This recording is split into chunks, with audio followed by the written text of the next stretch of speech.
Hello everyone, मैं नीलम तिवारी आप सभी का मैग्नेट ब्रेन्स में बहुत बहुत स्वागत करती हूँ। मैग्नेट ब्रेन्स एक ऐसा चैनल है जहाँ पर आपको किंडरगार्टन से लेकर 12th क्लास तक के सारे वीडियोस बिल्कुल फ्री अवेलेबल करवाए जाते हैं। और ऐसा नहीं है कि आपको स्टार्टिंग के 2 वीडियोस देखने के बाद में आपको कोई भी सब्सक्रिप्शन चार्ज देना पड़े। चाहे आप NTSC, ओलंपियाड या नीट, IIT, JEE कोई भी तैयारी आप कर रहे हैं, सब बिल्कुल आपको फ्री अवेलेबल करवाई जाएगी मैग्नेट ब्रेन्स चैनल पर। तो जैसा कि आप देख रहे होंगे कि आज हम क्या करने वाले हैं, कक्षा 10वीं जो संस्कृत है उसमें अपठित गद्यांश को हम लेकर आए हैं। और कहाँ से लेकर आए हैं, जो कि हमारे प्रीवियस ईयर के क्वेश्चन पेपर में मिलते हैं। तो देखते हैं तो 2016 से लेके 20 तक किस किस हमारे साल में, किस किस वर्ष में कौन कौन से अपठित गद्यांश आए हैं, तो उनको देखेंगे। जिससे कि एक हमारा अच्छा इन्हें देखने से क्या होने वाला है, क्या लाभ होगा। बोले इससे ये लाभ होगा कि हमें पता चल जाएगा कि किस स्तर का हमारे सामने अपठित गद्यांश आता है, और हम देखें हम कहाँ तक, किस स्तर तक हम इसको सही तरह से सॉल्व कर सकते हैं। तो एक तरह से ये हमारी प्रैक्टिस भी हो जाएगी और प्रीवियस ईयर के हम सॉल्व भी करवा देंगे आपको, और आपको ये भी ज्ञात हो जाएगा कि भाई किस हमारे स्तर तक के आने हैं। ठीक है, अर्थात उसको हम समझ पा रहे हैं या नहीं समझ पा रहे हैं। तो जैसे कि हम पहला देखेंगे, ये 2018 का है।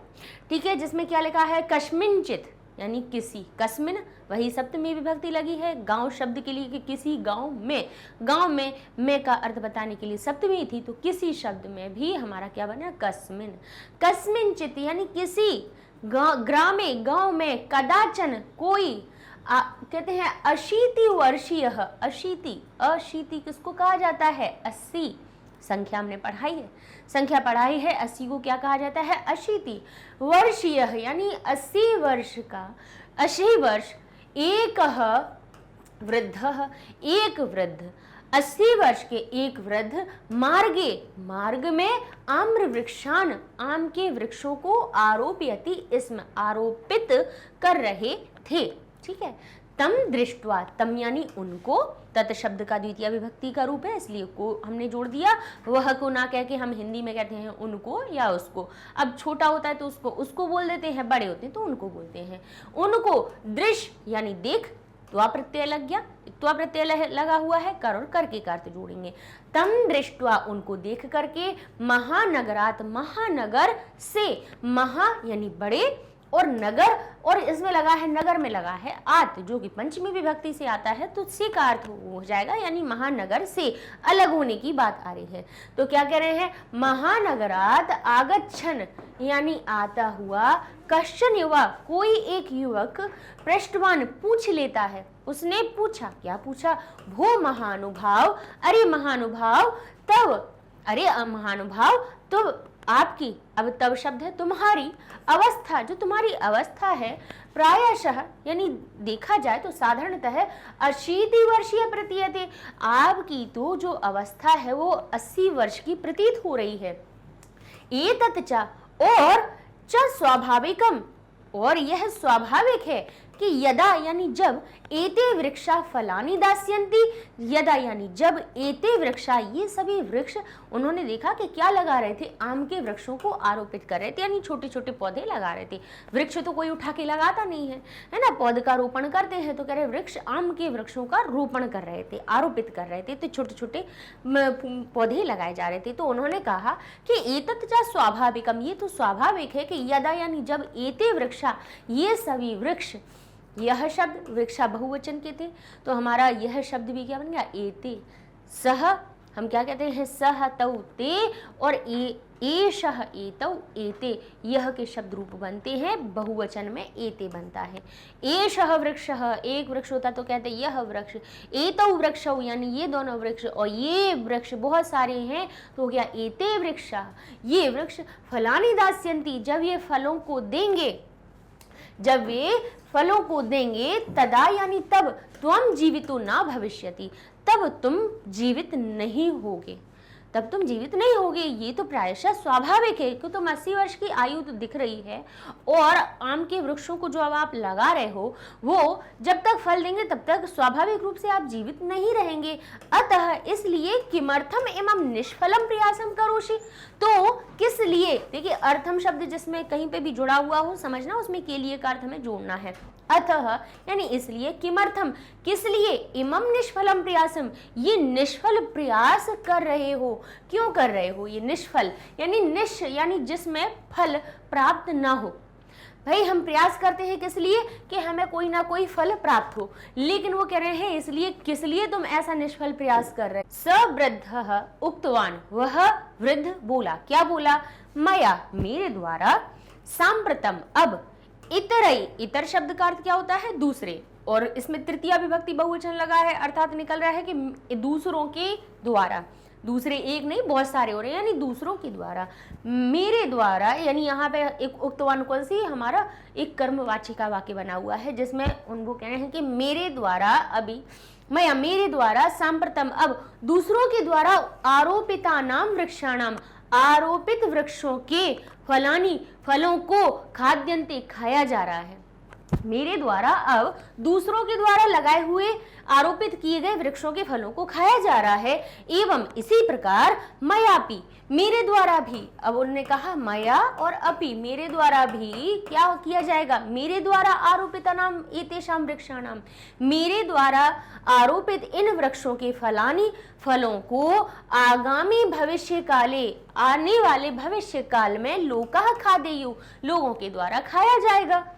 इति एतत् अर्थम, इत्येतत् अर्थम जो लिखा हुआ है, संधियां इसीलिए पढ़ाई जाती हैं कि संधि केवल इसलिए नहीं पढ़ी जाती है कि आपसे पूछ लिया जाए कि ये जगत धन नाथ में बताइए कौन सी संधि है, आप कहते व्यंजन संधि, इसलिए नहीं पढ़ाई जाती है। ये लिख दिया जगत धन नाथ, अब कह दिया ये बन गया जगन्नाथ, बोले क्यों बना, तो कहेंगे ये हमारी कौन सी संधि, बोले ये ता का दा हो गया, तो क्या बन गया, जशत संधि का नियम लगा, पहले जगत धननाथ हो गया, और उसके बाद कौन सी अनुनासिक संधि बनी, सो ये जगत धननाथ हो गया जगन्नाथ, अनुनासिक संधि कहेंगे व्यंजन संधि। भाई पहचान करने के लिए भी नहीं, केवल पहचान के लिए नहीं होता है, संस्कृत शब्द संधि से मिलकर बने होते हैं, तो उनको विग्रह करके उनका अर्थ हमारा क्या होता है स्पष्ट होता है। तो ऐसे अपन देखा ना कि जगन्नाथ किससे बना, जगत धननाथ से, यानी जगत के जो ईश्वर है, स्वामी है, ठीक है ना।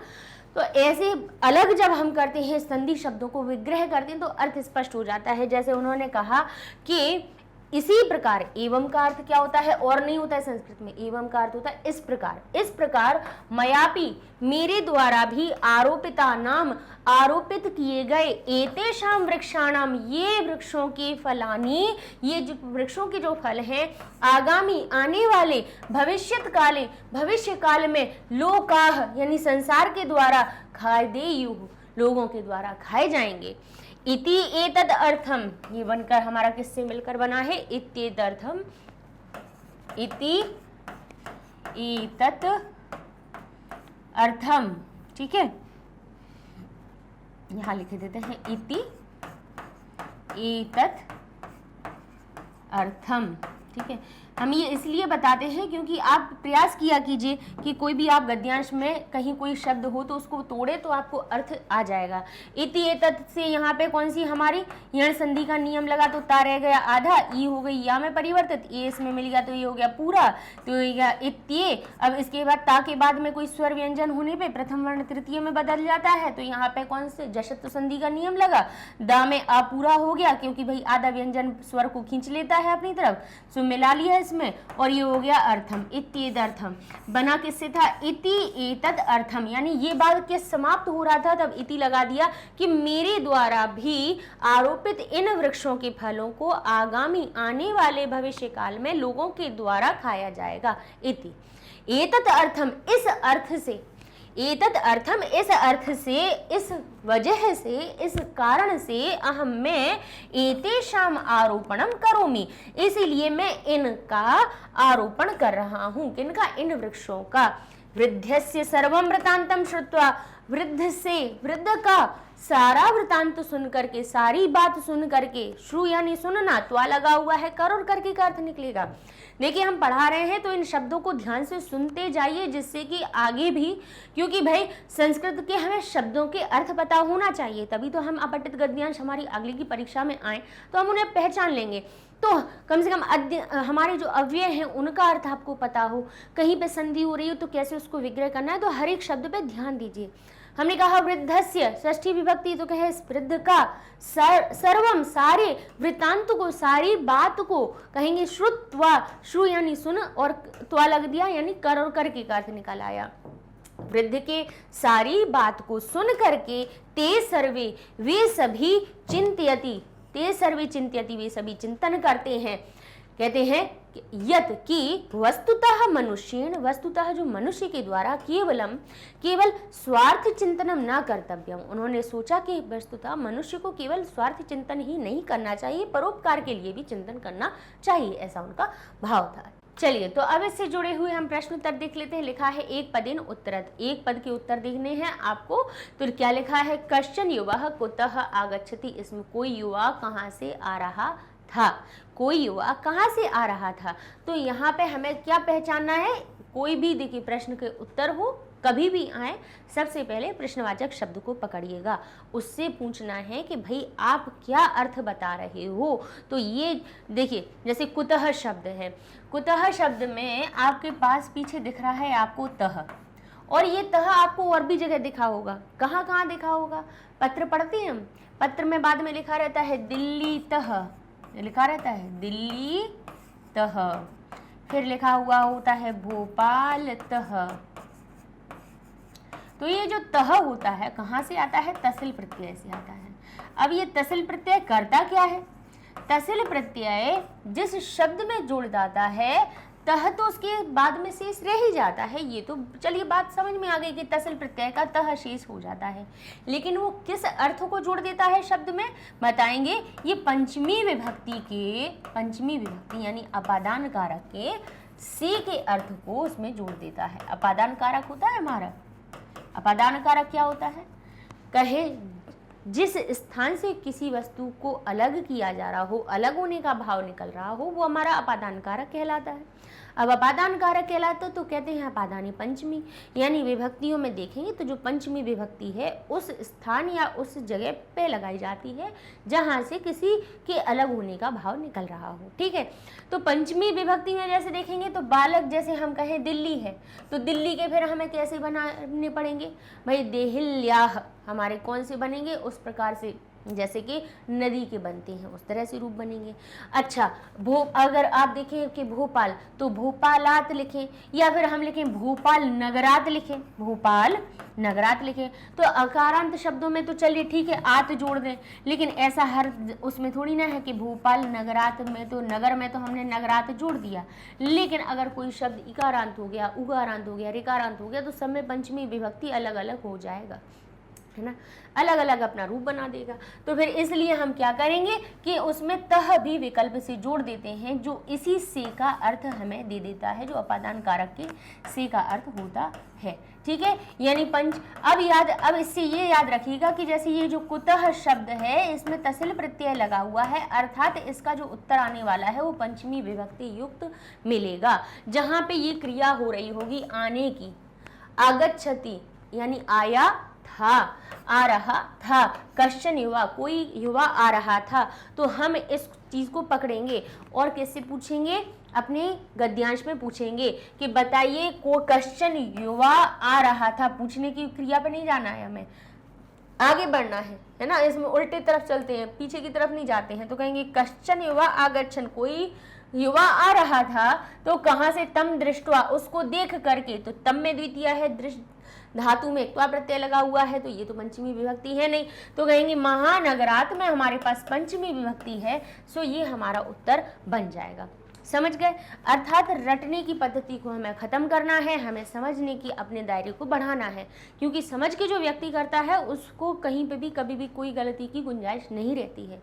याद रखिएगा कि कुतः के स्थान पे जब भी आप उत्तर देखें तो पंचमी विभक्ति युक्त आप शब्द को देखेंगे तो आपका सही उत्तर आपको एक पद का मिल जाएगा। एक पद, क्योंकि एक पद कहता है कि पद में दीजिए, मतलब ऐसा शब्द जो सही विभक्ति से युक्त हो। ठीक है, शब्द में उत्तर नहीं देने हैं, ये जो हिंदी में लिख देते हैं ना कि शब्द में, लेकिन शब्द और पद संस्कृत और हिंदी के दोनों अलग होते हैं। शब्द जिसमें कोई विभक्ति ना लगी हो लेकिन उसमें विभक्ति, सुबंतम तिगंतम पदम कहते हैं, सुप प्रत्यय और तिंग प्रत्यय जिनमें लग जाए वो पद बन जाते हैं। जैसे धातुओं में जब तीतः अंति लगा दिया जाता है तिंग प्रत्यय कहलाते हैं वो। लगा दिए जाते हैं तब, जैसे कहें पठ, ये धातु है, ये शब्द है, लेकिन जब उसमें हमने क्या लगाया, पठती, पठतः, पठंती, तब वो पद बना। ऐसे ही राम, राम शब्द है, रामः, जब उसमें विभक्ति लगाई तब वो पद बना। तो यहाँ पे उत्तर हमें शब्द में ना देके पद में देना है, क्योंकि संस्कृत में हम उत्तर दे रहे हैं, विभक्ति लगाना जरूरी है। और विभक्ति क्या बताएगी, क्योंकि हर एक शब्द के आप देखेंगे तो 21 से 21 रूप बनते हैं, एक रूप कौन सा उठाएं, तो ये हमें जो प्रश्नवाचक शब्द हैं ये बताते हैं कि आपको क्या लेना है उत्तर में। अब जैसे यहाँ पे क्या लिखा है, मनुष्येन, मनुष्य के द्वारा केवलम किम न कर्तव्यम, क्या नहीं करना चाहिए। लोग तो ये बता देते हैं कि देखो ये पढ़ लिया हमने, इधर देखो तो ये शब्द छूटा हुआ था और ये हो गया। भाई क्यों हुआ, क्यों उन्हें इतनी रटने की आदत बच्चों को डाल रहे हैं कि हम केवल उन्हें हिंट के माध्यम से सिखाएं। क्या उन्हें हम सही रास्ते से नहीं सिखा सकते जिससे कि उनकी जड़ मजबूत हो। केवल वो इसी आधार पर नहीं रहे कि हमने देखा स्वार्थ चिंतनम न कर्तव्यम केवलम मनुष्य, अब उन्हें नहीं पता है कि हमें लेके किसको आना है, केवलम को लाना है, स्वार्थ चिंतनम को लाना है, न कर्तव्यम को लाना है, और क्यों लाना है, किस शब्द को लाना है, क्यों लाना है, ये नहीं पता। तो केवल ऐसे ही करते रहेंगे, अरे इस लाइन में ये वाला शब्द नहीं दिख रहा था इसलिए उठा के रख दिया, क्यों रखा है, इसका भी तो कोई कारण तो होगा। जैसे कहा मनुष्य केवलम किम ना कर्तम, मनुष्य को केवल क्या नहीं करना चाहिए। अब किम जो शब्द है इसको पहचान लीजिए थोड़ा सा कि ये आया कहाँ से। तो आप कहेंगे किम के स्वयं के अगर शब्द रूप नपुंसक लिंग में देखें तो प्रथमा और द्वितीया में रूप होते हैं किम के, क्या बनते हैं, किम के कानी, एक वचन में किम के कानी और किम के कानी, अर्थात जो उत्तर आने वाला है वो नपुंसक लिंग का होगा, प्रथमा विभक्ति द्वितीया विभक्ति की एक वचन जैसा होगा। जैसे कि फल फलम बन जाता है प्रथमा और द्वितीया में, अर्थात हमें ये ज्ञात हुआ कि हमें जो किम के स्थान पे उत्तर आएगा वो नपुंसक लिंगवाची फलम जैसा आएगा। ठीक है ना। तो यहाँ पे हम देखेंगे कि जो हमारा ये वाक्य बन रहा है जहाँ पे ना करने की बात कही है, नहीं करना चाहिए, मनुष्य को केवल क्या नहीं करना चाहिए, तो यहाँ पे पहचान कीजिएगा कि हाँ ऐसा किम जैसा उत्तर दिख रहा है कि नहीं दिख रहा है। तो स्वार्थ चिंतनम दिख रहा है यहाँ पे द्वितीय विभक्ति युक्त, प्रथमा हो द्वितीय हो, लेकिन देखिए किम जैसा मिला, फलम जैसा रूप मिला कि नहीं मिला, तो ये सही उत्तर होगा। तो उत्तर हमें ऐसे ढूंढना है, ना कि हमें रट के। अब आगे लिखा है तरुहु, तरुहु इत्यर्थे कह पर्याय शब्द अति प्रयुक्त। तरु का यहाँ पे बताइए इस पाठ में या इस गद्यांश में कौन सा पर्याय आया है। तो पर्याय का अर्थ क्या होता है, उसका वैसा ही अर्थ, जैसे एक लड़के को राम भी कह दे दिया जाता है, उसका जैसे उसका विद्यालय का नाम अभिनव हो गया, घर में अभी कह देंगे, कोई छोटू कह देगा, कोई कुछ कहेगा, लेकिन इस व्यक्ति तो एक ही है ना। जो चिंटू मिंटू कुछ भी कहते रहे, लेकिन व्यक्ति तो वो एक ही है, उसके भले ही हजारों नाम हो। तो ऐसे ही जैसे हम हिंदी में पेड़ कह देते हैं, इंग्लिश में ट्री कह देते हैं, संस्कृत में तरु भी कह देते हैं, और क्या कह देते हैं, वृक्ष कह देते हैं। तो वृक्ष हो गया, तरु हो गया, विटप हो गया, ये हमारे क्या होते हैं, एक पेड़ के ही पर्यायवाची होते हैं किसमें, संस्कृत में। तो तरु का वृक्ष हमारे पास आया है, तो हमें यहाँ तो वृक्षान लिखा हुआ है, लेकिन हमें देखेंगे कि वृक्षः, क्योंकि तरुहु शब्द में प्रथमा विभक्ति है, तो हमारा वृक्ष भी हमें कैसा मिलना ही चाहिए, प्रथमा विभक्ति में। तो यहाँ पे हमारे पास वृक्षः मिल गया यहाँ पे। और भी हम देखेंगे यहाँ पे कि वृक्ष शब्द केवल प्रथमा विभक्ति के एक वचन में हो, तो हम देख लेंगे नहीं इसमें सभी में बहुवचन वृक्ष है, तो बहुवचन प्रथमा विभक्ति में तो है, तो हम इसको लिख देंगे कि वृक्षः जो शब्द है वो तरु के लिए आया हुआ है, तरु के अर्थ में प्रयोग किया गया है। ठीक है। अच्छा, यहाँ पे एक वचन का रूप है, इसलिए उत्तर एक वचन का हम लिख देंगे, नहीं लिखे तो वृक्षाः भी लिखाएंगे तो कोई गलत नहीं हुए। पूर्ण वाक्यन उत्तरत, हालांकि ये बिल्कुल नियम होता है कि भाई जिस विभक्ति और वचन का आपसे विशेषण विशेष्य पूछा जा रहा है, जिस विभक्ति वचन का आपसे पर्याय या विपर्याय पूछा जा रहा है, आपका उत्तर भी उसी विभक्ति वचन में होना चाहिए। ये एक हम आपको तरीका बता रहे हैं कि ऐसा करना है। ठीक है। पूर्ण वाक्य में उत्तर है वृद्ध किम विचार वृक्षाणाम आरोपणम करोति इसमें। वृद्ध क्या विचार करके वृक्षों का आरोपण कर रहा था, तो हम बताएंगे जो उसने बात बताई थी कि मया सांप्रतम इतरैः आरोपितानां वृक्षाणां फलानि खाद्यन्ते एवं मयापि आरोपितानां एतेषां वृक्षाणां फलानि आगामि भविष्यत् काले लोका खादेयुः इत्यर्थम इत्यर्थम इति एतत् अर्थम अहम एतेषां आरोपण करोमि। आप ये लिख देंगे, क्योंकि जितनी उसने बात बताई उतना लिख लीजिए और आपका उत्तर सही हो जाएगा। पूर्ण वाक्य में हमें एक पद को मतलब ढूंढने की इतनी कोई आवश्यकता नहीं होती, क्योंकि पूर्ण वाक्य में हम सही उत्तर देते हैं। लेकिन हम अगर सही अर्थ लगा लेते हैं अपने ये जो हमारा गद्यांश उसका, तो आपको ये ज्ञात हो जाएगा कि भाई हम कितना उत्तर लिखें, कितने वाक्यों को लिखें उसमें, है ना। क्योंकि कई बार हमने देखा, बोले हम तो कभी पढ़ते ही नहीं है अपठित गद्यांश को। क्यों नहीं पढ़ते हैं? पढ़ेंगे नहीं तो भाई आपको कैसे पता चलेगा कि केवल इतना भविष्य काले लिखा था, लोके तक लिखा था, खाद्ययु तक लिखना है या करोति इसमें तक लिखना है, कहाँ तक लिखना है ना। तो ये हमें पता कब चलेगा? जब हम अर्थ को पढ़ लेंगे तब। युवाम तम वृद्धम किम अपृच्छत, युवा ने उन वृद्ध को क्या पूछा? तो यहाँ पे कहेंगे तम देखकर युवा पृष्ठवान, युवा ने पूछा, क्या पूछा?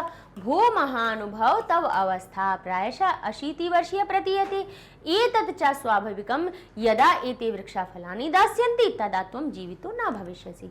यही तो पूछा था कि आपकी जब उसने जो बात पूछी है उसको हमें अगर हमने अर्थ लगाया होगा तभी तो हम समझ पाएंगे कि उसने क्या बात पूछी। नहीं तो आप कहेंगे प्रतीयते तक लेके आओगे और हो जाएगा, लेकिन जबकि उसकी बात तो कब पूरी हुई है? जब उसने भविष्यति ये तक लिखा। और इसके बाद अगर इसको भी लिख देते हो तो और खुश हो जाएगा, अतः किमर्थम इमं निष्फलम प्रयासम करोषि, क्योंकि पूछने की बात है, प्रश्न तक करना है कि उसने क्या पूछा। तो पूछा तो प्रश्न जहां तक यहाँ पे उसका खत्म हुआ तब तक वहां तक हम लिख देंगे, सो हमारा बिल्कुल सही उत्तर बन जाएगा। ठीक है ना। तो ये मत सोचिएगा कि अरे हम इतनी 2-3 लाइनें क्यों लगे। ठीक है, तो क्यों इमम निष्फलम प्रयासम करोषि, कि क्यों कर रहे हो, तो उसने ये पूछा था। ठीक है, अब लिखा है मृतः इतस्य विपरीतार्थक पदम किम, मृत का बताइए विपरीतार्थक क्या आया है? जीवित लिखा है कि नहीं, कि तुम तो आप तो जीवित रहोगे नहीं, है ना। जीवितः शब्द आया हुआ है, मृत का हुआ मरा हुआ, जीवित यानी जिसमें जीवन हो।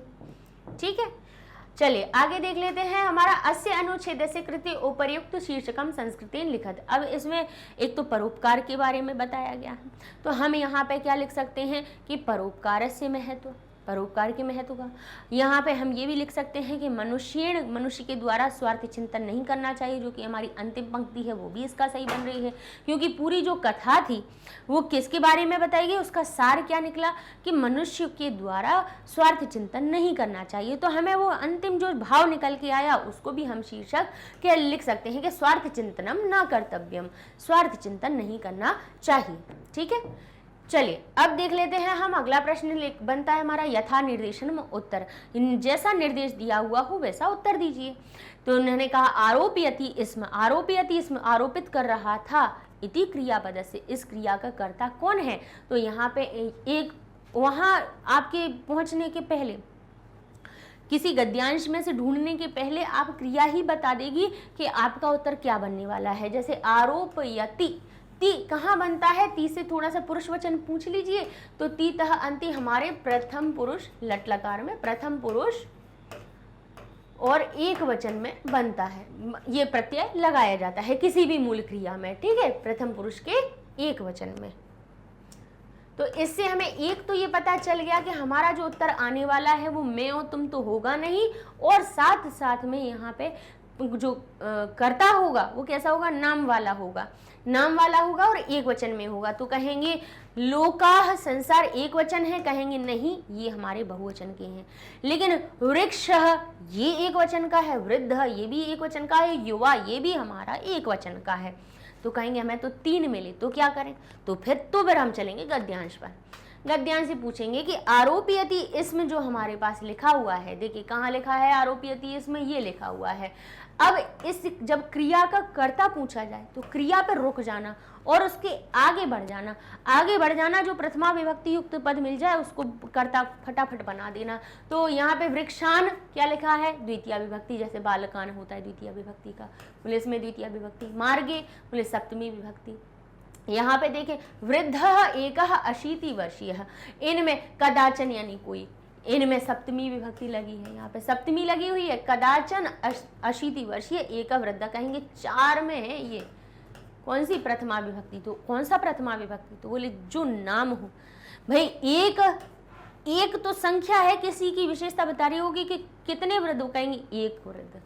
80 वर्ष का वृद्ध, कोई वृद्ध, तो कोई शब्द 80 वर्ष और एक, ये सभी क्या बने, इस वृद्ध की विशेषता बता रहे थे। तो विशेषता किसकी बताई जा रही थी, वृद्ध की, क्योंकि काम एक नहीं कर रहा था, 80 वर्ष नहीं कर रहा था, कदाचन कोई नहीं कर रहा था, वृद्ध कर रहा था। तो इस क्रिया का जो कर्ता है वो वृद्ध बनेगा, ना कि एक बनेगा, ना ही 80 वर्ष बनेगा, ना ही, क्योंकि काम करने वाला कर्ता होता है। कर्ता कहाँ से आता है, प्रथमा विभक्ति पहचान करवाती है और नाम हमारा कर्ता बनता है। सर्वनाम भी हालांकि बनते हैं, लेकिन जबकि संज्ञा ना हो, तो पहले हम संज्ञा को देखेंगे, ठीक है। चलिए आगे लिखा हुआ है, तो ये वृद्ध हमारा सही उत्तर हो जाएगा। आगे लिखा है प्रयासम, प्रयासम एतस्य किम विशेषणम अत्र प्रयुक्तम। प्रयासम का बताइए, प्रयास के साथ में कौन सा विशेषण आया है, बोले कैसे प्रयास की बात की जा रही है, तो क्या कहा था, निष्फलम। प्रयासम के पहले देखिए समान विभक्ति का कौन सा शब्द लगा है, कहेंगे निष्फलम। एवं शब्द भी है कि यह निष्फल प्रयास, इन सभी में एक जैसी विभक्ति है, तो हम देखेंगे एवं निष्फलम लिखा हुआ हो, नो नहीं तो पहली विशेषता निष्फलम है, फिर उसके बाद एक जो कैसी बोले एक प्रमुख होती है, एक गौण होती है, तो उसमें कहेंगे कि एक प्रमुख जो विशेषता है वो निष्फल है, और यह शब्द भी क्या विशेषण बन रहा है। तो देखेंगे हमारे पास कौन सा मिल रहा है, तो कहेंगे हमारे सामने जो उत्तर है उसमें इमम तो है नहीं, लेकिन कौन सा, निष्फलम तो लिखा हुआ है, निष्फलम प्रयासम, तो ये हमारा क्या हो जाएगा, विशेषण उसका बन जाएगा। प्रयास की विशेषता बता रहा है कि कैसा प्रयास, कहेंगे निष्फल प्रयास। अब लिखा है अधुना यानी अब या अभी, इसका पर्याय पदम अत्र प्रयुक्तम, यहाँ पे कौन सा पर्याय पद प्रयुक्त हुआ है, तो बताइए यहाँ पे स्वाभाविक, सांप्रतम, एवं या युवा। युवा तो क्यों कौन होता है भाई, जो यौवन अवस्था में प्रवेश करता है उसको युवा कहते हैं, ठीक है। अब एवं यानी इस प्रकार, स्वाभाविक यानी स्वभाव से, और सांप्रतम यानी अब। तो सांप्रतम, अधुना, इदानीम, संप्रति, ये चारों ही अब के अर्थ को बताते हैं, ठीक है। जब कहीं पे भी आपको सांप्रतम, संप्रति, अधुना, इदानीम, इन किसी के भी अगर चारों, ये मतलब इनके ये क्या है, पर्याय हैं एक दूसरे के, यानी अब को क्या कह देते हैं हम, अधुना भी कह देते हैं, इदानीम भी कह देते हैं, सांप्रतम भी कह देते हैं, और संप्रति भी कह देते हैं, ठीक है। तो ये चारों क्या है, एक दूसरे के पर्याय हैं। किसी से भी कहीं से पूछ ले तो बता दीजिएगा, इदानीम का पूछ दिया तो चाहे अधुना कह दो, सांप्रतम कह दो, संप्रति बन दो, ये इसके पर्याय हो जाएंगे। संप्रति का पूछा जाए तो सांप्रतम, अधुना, इदानीम, भाई ले दे के चारों एक ही को अर्थ बता रहे हैं अब को, ठीक है ना। चलिए आगे लिखा हुआ है हमारा अगला प्रश्न, वृद्ध एतस्य किम विलोम पदम अत्र प्रयुक्तम। बताइए वृद्ध का विलोम पद कौन सा आया है, तो युवा आया है, वृद्ध का युवा, ठीक है। चलिए आगे देख लेते हैं हमारा अब दूसरा गद्यांश हम शुरू करते हैं, जिसमें लिखा हुआ है वैज्ञानिका है, यानी वैज्ञानिक संचार साधनेषु, संचार साधनों पर प्रतिदिन क्या करते हैं। यहाँ पे लिखा है वैज्ञानिक संचार साधनेषु प्रतिदिनम नवीनतम कहते हैं नवीनतम। अब यहाँ पे देखिए नवीनतम जो शब्द लिखा है नवीनतम, और उसमें लिख दिया आन, नवीनतमान आविष्कारान कुर्वन्ति, यानी वैज्ञानिक किस पर, संचार साधनों में, संचार के साधनों में हर दिन नवीन आविष्कारों को। अब नवीनतम जो शब्द था उसमें द्वितीया के विभक्ति मान, उसको क्यों लिखा गया, नवीनतमान क्यों लिखा गया, इसको भी थोड़ा सा समझ लीजिए, क्योंकि यहाँ से प्रश्न हमारे बन जाते हैं। कैसे बन जाते हैं, इसी गद्यांश में से आपसे पूछ लिया जाएगा, आविष्कारान इतस्य पदस्य विशेषणम पदम किम।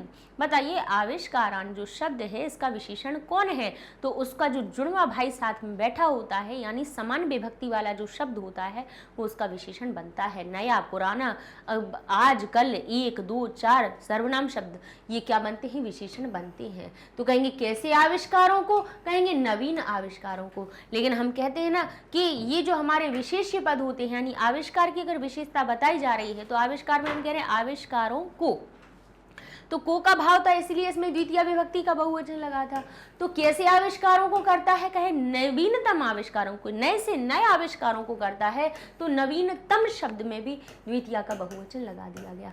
अर्थात ये विशेष कहता है, संज्ञा कहती है कि मेरा जो विशेषण बनेगा वो मेरी समान ही विभक्ति का बनेगा, ठीक है, नवीन आविष्कारान नहीं लगेंगे, नवीनतम जो शब्द है नवीनतम आविष्कारान नहीं, लेकिन नवीनतमान आविष्कारान लिखेगा, मतलब समान विभक्ति लिखी जाएगी। तो हमें पता होना चाहिए, हम जब पढ़ रहे हों, गद्यांश हमारे सामने आए तो समान विभक्ति के शब्द हों तो उनको एक बार रेखांकित कर लिया कीजिएगा, क्योंकि यहीं से हमारे प्रश्न पूछ लिए जाते हैं कि पूछ ले विशेषण विशेष, और विशेषण विशेष का एक निश्चित ही प्रश्न हमारा बन जाता है अपठित गद्यांश में। वैज्ञानिक यानी वैज्ञानिक जो हैं वो संचार साधनों में हर दिन नवीनतम आविष्कारों को करते हैं। येन जिसके द्वारा संदेश प्रेषण के द्वारा अब कहेंगे येन जिस संदेश प्रेषणे अधिकतमा, जिससे क्या हो, से का भी अर्थ निकलता है और हमारा क्या हो, के द्वारा का भी अर्थ निकलता है, क्योंकि येन लगा हुआ है। येन जिनके द्वारा संदेशन प्रेषण के द्वारा अधिकतमा सुविधा स्यात्, यानी संदेश प्रेषण की अधिकतमा सुविधा हो, संदेश प्रेषण में क्या हो, अधिकतम सुविधा हो।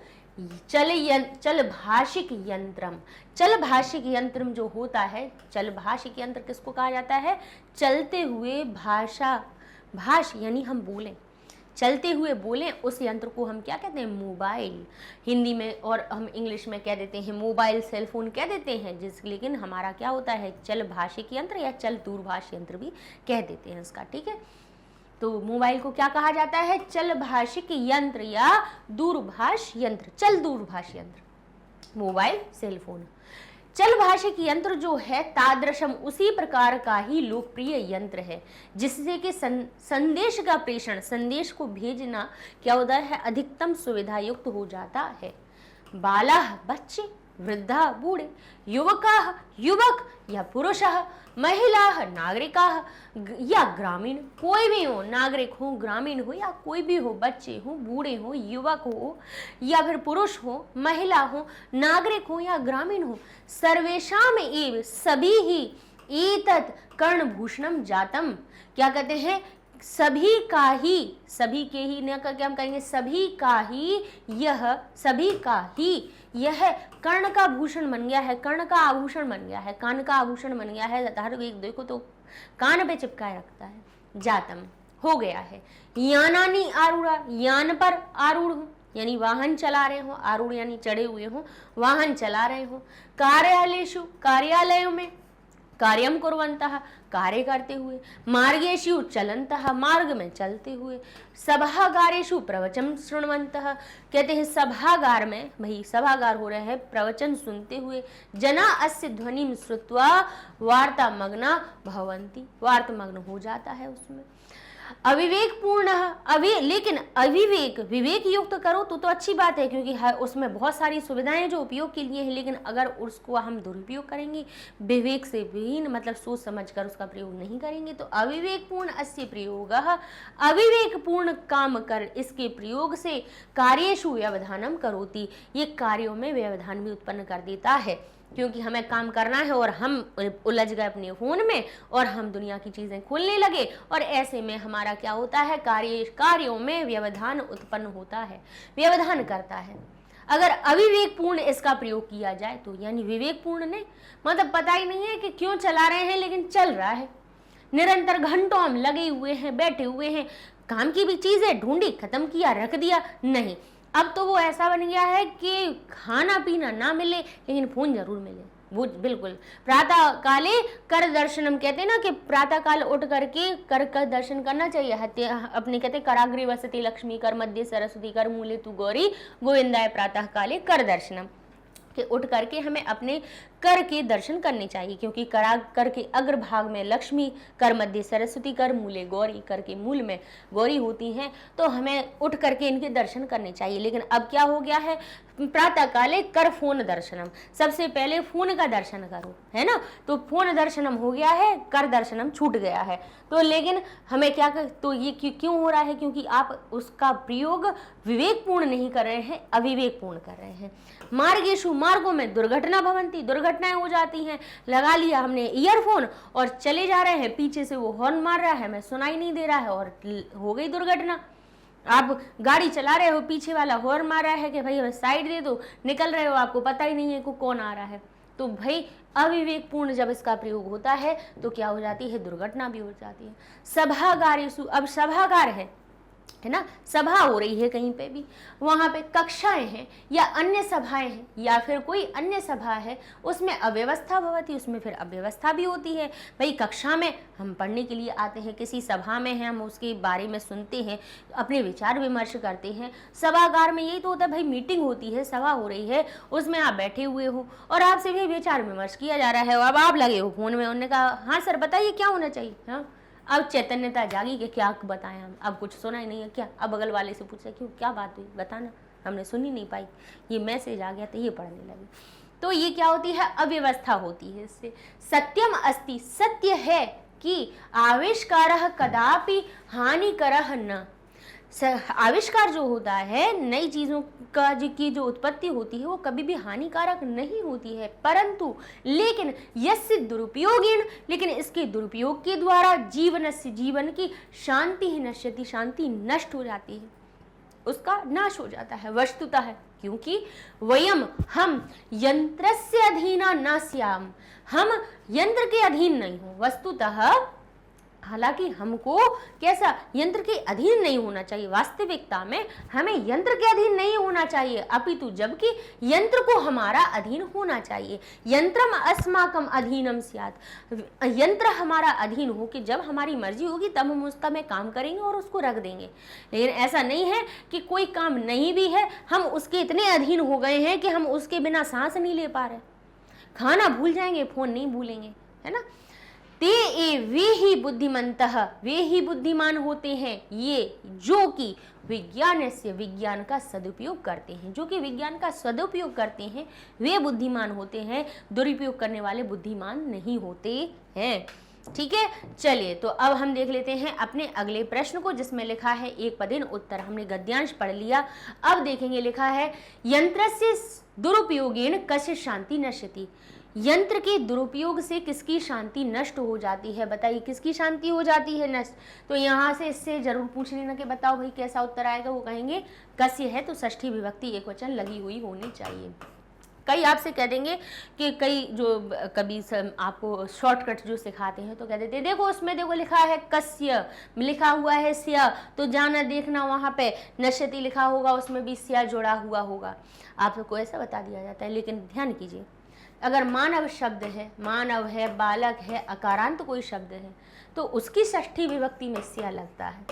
जल हो गया तो जलस्य हो जाएगा, पुस्तक है तो पुस्तकस्य हो गया। अकारांत शब्दों में इसकी षष्ठी विभक्ति की एकवचन में स्या लगता है। आकारांत शब्दों में क्या लगता है, उसमें तो स्या नहीं लगता, उसमें तो याह लगता है। ऋकारांत शब्दों में क्या लगता है, वहां तो पितुः बनता है, अलग ही बन रहा है।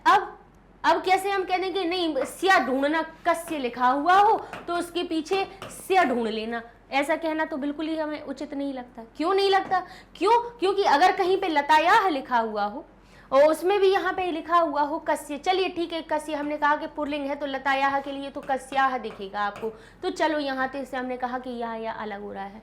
लेकिन मान लीजिए कि ये तो चलिए स्त्रीलिंग है, उसके लिए कस्य नहीं आएगा, कस्य आएगा, लेकिन पितुः तो पुल्लिंग है, उसके लिए तो कस्य ही आएगा। तो आप कहेंगे कस्य में स्या है तो हम स्या ढूंढे, तो पितस्य थोड़ी ना होता है, पितृस्य थोड़ी ना होता है, पितुः बनता है।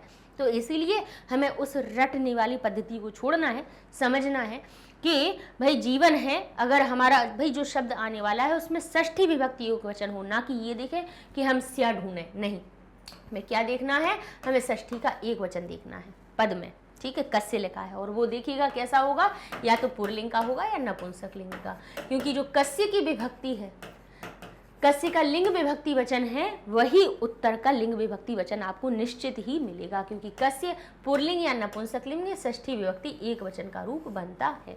तो जो उत्तर भी होगा वो पुल्लिंग या नपुंसक लिंग का होगा जिसमें षष्ठी विभक्ति एकवचन लगी होगी। तो हम कहेंगे नश्यति, नष्ट करता है। तो अब हम देखेंगे नश्यति कहाँ लगी हुई है, हमारी शांति ही नश्यति, शांति को नष्ट करता है। शांति प्रथमा विभक्ति दिख रही, जैसे हरि ही, मति ही, तो शांति, शांति ही नश्यति हो जाती है। अब क्या लिखा है, परंतु तस्य दुरुपयोगिने, दुरुपयोगेण, उसके दुरुपयोग से। तो देखिए यहाँ पे हमने कहा किसकी शांति हो रही है, कहेंगे जीवन की शांति। प्रश्न पूछेंगे, प्रश्न क्या कह रहा है, यंत्रस्य, तो उसमें यंत्र की लिए क्या आ गया था, तस्य, यानी उसके दुरुपयोग से किसकी शांति नष्ट हो जाती है, तो हमारा गद्यांश का आएगा जीवनस्य शांति नष्ट, जीवन की शांति नष्ट हो जाती है। तस्य, उसके, किसकी बात हो रही थी, बोले यंत्र की, आविष्कार की बात हो रही थी, यंत्र की बात हो रही थी, ठीक है। तो यहाँ पे ये जो शब्द है वो हमारा उत्तर सही बन जाएगा। अगला प्रश्न है सर्वेशम कर्णाभूषणम किम। अब किम लिखा हुआ है तो निश्चित समझ लीजिए कि उसका जो उत्तर आने वाला है वो नपुंसक लिंग जैसा, फलम जैसा रूप उसका बनेगा। तो हमारा क्या बनेगा, सर्वेशम कर्णाभूषणम, सबका कर्णाभूषण कौन हो गया है, बताइए, कर्णाभूषणम। अब सर्वेशम, सभी का हो गया है, कौन हो गया है, तो हम किसकी बात हो रही है, चल भाष्य की यंत्र की बात हो रही है, तो ये हमारा क्या बनेगा, कर्णभूषण हो गया है। वृद्ध नहीं है, वृद्ध देखिए यहाँ पे ये नपुंसक लिंग है, बोले नहीं है, ये नहीं है, ये सभी देखो, कोई स्त्रीलिंग है, कोई पुरलिंग है, लेकिन नपुंसक लिंग कोई नहीं है। तो किसकी बात हो रही है, एव लोकप्रिय यंत्रम, ये भी एक उसी प्रकार का ही लोकप्रिय यंत्र है। कौन, जो कर्णभूषण बन गया है, चल भाष्य की यंत्र।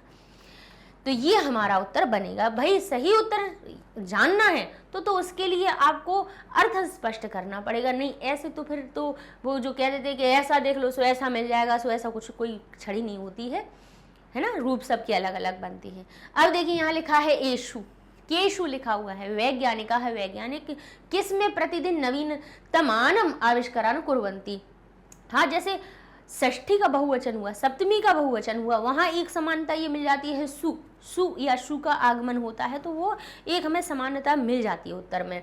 तो यहाँ लिखा है वैज्ञानिका केशु, किन में प्रतिदिन नवीनतम आविष्कार कर रहे हैं, तो हम कहेंगे यहाँ संचार साधनेशु। केशु में सप्तमी का बहुवचन है तो संचार साधनों में भी सप्तमी का बहुवचन है, तो ये हमारा सही उत्तर बन गया। स्त्रीलिंग में वही कासु बन जाता है तो उसका भी हमारा उत्तर जैसे लतासु बनता है वैसा ही कोई स्त्रीलिंगवाची उत्तर मिल जाएगा। केशु है तो एशु शब्द पीछे मिल जाएगा, ठीक है, ये समानता मिल जाती है। एक वचन के क्योंकि उत्तर सबके बदलते हैं, बहुवचन वालों में बहुत समानता मिल जाती है। षष्ठी के बहुवचन में नाम नाम आम दिख जाएगा, है ना। पूर्ण वाक्य में उत्तर, पूर्ण वाक्य में उत्तर आपको देना है, लिखा है के खलु बुद्धिमंता, के निश्चित तौर पे बुद्धिमान होते हैं, तो आप कहेंगे कौन होते हैं, लिखे ते एव बुद्धिमंता, वे ही बुद्धिमान होते हैं, ये जो विज्ञान का सदुपयोगम कुर्वन्ति, जो कि विज्ञान का सदुपयोग करते हैं, ठीक है।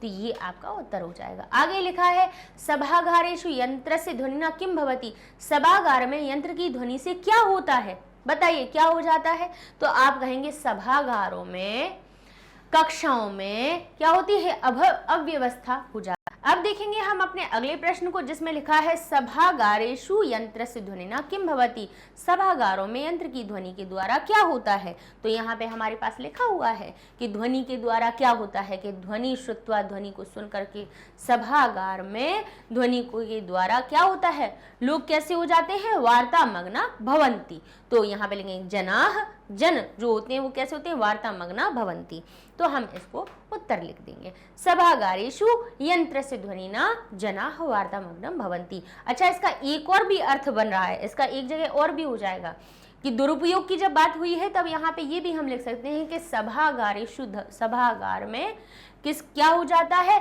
अव्यवस्था भवति, अव्यवस्था हो जाती है। आप इसको भी लिख सकते हैं, यानी दो तरह के अर्थ निकल रहे हैं। एक तो दूसरा लिखा है कि वार्तामग्न हो जाते हैं ध्वनि के द्वारा, और एक आप दुरुपयोग में आप बता सकते हैं कि क्या हो जाते हैं, अव्यवस्था हो जाती है। तो किम भवति वो भी आप लिख सकते हैं, ठीक है ना, कि ध्वनि के द्वारा क्या होती है, तो आप यहाँ पे लिख सकते हैं कि अव्यवस्था भवति, कि सभागार में यंत्र की ध्वनि के द्वारा अव्यवस्था भी हो जाती है। बातों में मग्न हो जाते हैं वो तो बात अलग हो जाती है, लेकिन उसके दुरुपयोग से अव्यवस्था भी हो जाती है। तो किम में प्रथमा विभक्ति है तो हमारी ये क्या लिखी हुई है, प्रथमा विभक्ति युक्त अव्यवस्था शब्द भी मिल जाएगा, ठीक है। आगे लिखा है किम सत्यम अस्ति, सत्य क्या है, तो यहाँ पे ये वही लिखा हुआ है कि सत्य यह है कि आविष्कार का, यहाँ लिखा हुआ है, अपने सत्य की बात बताई गई कि सत्यम अस्ति यत् आविष्कारः कदापि हानिकारः न परंतु तद तस्य दुरुपयोगेन जीवनस्य शांति नश्यति, ये सत्य है। तो ये हमारा उत्तर हो जाएगा पूर्ण वाक्य का। आगे देख लेते हैं, अगला प्रश्न है यथा निर्देशनम उत्तर। अब यथा निर्देश, अच्छा इसका हमारा पहला, उसके बाद एक हमारा और प्रश्न बन रहा है कि अस्य अनुच्छेदस्य समुचित शीर्षकम लिखति, इस अनुच्छेद का उचित शीर्षक लिखिए। तो सबसे ज़्यादा किसकी बात हुई है यहाँ पे? चल भाषिक यंत्र की हुई है। तो हम लिख सकते हैं चल भाषी यंत्रम विज्ञानस्य युग विज्ञानस्य आविष्कारः, ठीक है, कुछ भी लिख सकते हैं हम, जिसके बारे में वैज्ञानिक आविष्कार की हो रही है तो विज्ञान का आविष्कार भी लिख सकते हो आप, चल भाषिक यंत्र की बात हो रही है उसको भी लिख सकते हैं, विज्ञान के युग की बात लिख सकते हैं। तो जिस चीज़ के बारे में बात हो उसमें षष्ठी विभक्ति लगा के उत्तर लिख दीजिए। आगे लिखा है येन संदेश प्रेषण अधिकतमा सुविधा स्यात्, जिसके द्वारा संदेश प्रेषण में अधिकतम सुविधा होती है। अत्र यहाँ पे विशेष्य पदम किम, यहाँ पे विशेष पद कौन सा है? तो पहले हमें ये भी तो पता हो कि विशेषण और विशेष्य है कहाँ पे, जोड़ा कहाँ पे है। तो दो हंसों का जोड़ा, दो मित्रों का जोड़ा, समान विभक्ति वाले ये है, ठीक है। अधिकतमा सुविधा भी है, देखिए सुविधा कैसी बोले, अधिकतम सुविधा हो जाती है। ये भी दो अंशों की जोड़ी है, इनमें भी समान विभक्ति है, लेकिन यहाँ पे इनके बारे में कोई बात आ ही नहीं रही है, नहीं आ रही है तो हम इसको नहीं देखेंगे। हम देखेंगे यहाँ पे इन जोड़े की देखेंगे कि इसमें विशेषण विशेष्य कौन सा हो। बोले कैसे? संदेश प्रेषण की बात हो रही है तो कह रहे हैं जिस, तो जो सर्वनाम शब्द हो, ध्यान कीजिएगा, सर्व लिखा हुआ हो, यह के शब्द रूप हो, सर्व के हो, तत् के हो, ए तत् के हो, इदम के हो, तो जो सर्वनामवाची शब्द समान विभक्ति के होते हैं वो हमारे क्या बने? संदेश प्रेषण नाम बन गया। बोले जिसके द्वारा, तो बोले ये न जो शब्द है जिससे, जिससे जो लिखा हुआ है वो क्या कह रहे हैं? वो हमारा विशेषण बन रहा है। तो विशेष किसकी विशेषता बताई? संदेश प्रेषण की। तो ये हमारा क्या हो जाएगा? सही उत्तर बन जाएगा, ठीक है। आगे लिखा हुआ है करोति इति क्रियापद से कर्ता कह, बताइए यहाँ पे हमारी करोति जो क्रिया है, रुकिए एक मिनट देख लेते हैं, हाँ ठीक है, करोति इति क्रियापद से कर्ता कह, यहाँ पे करोति जो क्रिया है उसका कर्ता कौन है? तो करोति के पहले हम देखेंगे कि करोति क्रिया कहाँ है और उसके आगे बढ़ जाएंगे तो हमें पता चल जाएगा कि भाई कर्ता हमारा कौन बन रहा है, ठीक है। जो प्रथमा विभक्ति युक्त शब्द होगा वो हमारा क्या बन जाएगा? कर्ता बन जाएगा। तो करोति हम देख लेते हैं। आगे करोति, भाई क्रिया कहाँ ढूंढी जाती है? भाई जहाँ पूर्ण विराम हो उसके पहले ढूंढो, वहीं पे मिलती है हमें। तो यहाँ पे नश्यति होती है, यहाँ पे हमारी स्यात लिखी है, कुर्वन्ति लिखी हुई है। आगे देख लेते हैं, करोति देख लेते, भविष्य यहाँ पे ये लिखा मिल गया, ये मिल गया। तो यहाँ पे हम देखेंगे कि बताइए इधर हमारा कौन सा प्रथमा विभक्ति युक्त शब्द कौन सा है? तो व्यवधानम करोति, व्यवधान को करता है, द्वितीया हो गई, कार्येषु सप्तमी हो गई, अस्य यानी षष्ठी हो गई। तो अविवेक पूर्णः प्रयोगः करोति, प्रयोग किसको करते हैं? बोले प्रयोग करते हैं। अब ये ही दोनों हमारे कैसे हैं? प्रथमा विभक्ति युक्त में है। तो अविवेक पूर्ण तो विशेषता हो गई। बोले कैसा प्रयोग? बोले अविवेक पूर्ण। तो विशेषण को हम नहीं लेंगे, उत्तर में विशेष्य को लेंगे। तो प्रयोग हमारा सही उत्तर यहाँ पर बनेगा, ठीक है। आगे लिखा हुआ है आकर्ण्य, आकर्ण्य यानी सुन करके, ऐसा सुन करके जो हमारा कर और करके का, क्योंकि आकर्ण्य में यह ल्यप प्रत्यय है, कर और करके का अर्थ निकाल रहा है। तो ऐसा सुन करके शब्द पर्याय कौन सा आया है? तो श्रुत्वा आया हुआ है, उसको सुन करके, श्रुत्वा या आकर्ण्य, एक ही उत्तर बनते हैं। चलिए अगला प्रश्न कहता है अस्य प्रयोगः कार्येषु व्यवधानम करोति, इसके प्रयोग से, इसका प्रयोग कार्यों में व्यवधान करता है। अस्मिन् वाक्य क्रियापदम किम, क्रिया कौन है? तो क्रिया कौन सी होती है? तिगंतम, तिगंत जो पद होते हैं वो क्रिया कहलाते हैं। सुबंत पद हमारे संज्ञा हो जाते हैं, कर्ता कर्म सब कुछ बन जाते हैं, कारक बन जाते हैं, लेकिन तिगंत जो पद होते हैं वो क्रिया होते हैं। तिगंत पद का मतलब लकार के प्रत्यय जिनमें लगे हो, मतलब तीतः अंति सीथा लगाया हुआ हो, भूतकाल का त ताम ना लगा हुआ हो, लोट लगा के तू ताम अंतु लगे हुए हैं, वो सब क्रिया कहलाती हैं। तो कहाँ पे है? बोली ये है करोति, ये हमारी क्रिया हो गई। अस्य षष्ठी विभक्ति, विभक्तियां जो लगी होती हैं वो सुबंत पद होते हैं, ये तिगंत पद धातु कहलाते हैं, क्रियाएं कहलाती हैं, ठीक है। अगला प्रश्न देखते हैं, हमारा अगला अनुच्छेद शुरू करेंगे। वर्तमान काल यानी वर्तमान काल में मानवाह समस्या वर्ते पतितो अस्ति, ये 2020 में है, प्रीवियस ईयर के क्वेश्चन पेपर में भी इसको समझा दिया है हमने। इसमें भी आया है, तो प्रीवियस ईयर के क्वेश्चंस अलग से सेपरेट बनाते थे कि किसी को सारे भाई प्रीवियस ईयर नहीं देखने हो, ये देखना हो कि अपठित गद्यांश पहले कौन कौन से आए हो, तो वही वो अपठित गद्यांश को देख ले, है ना। पूरे पेपर को क्यों देखे, उसको जो पार्ट समझना हो तो उसको समझ ले, इसलिए इनके सेपरेट वीडियो हम बना रहे हैं।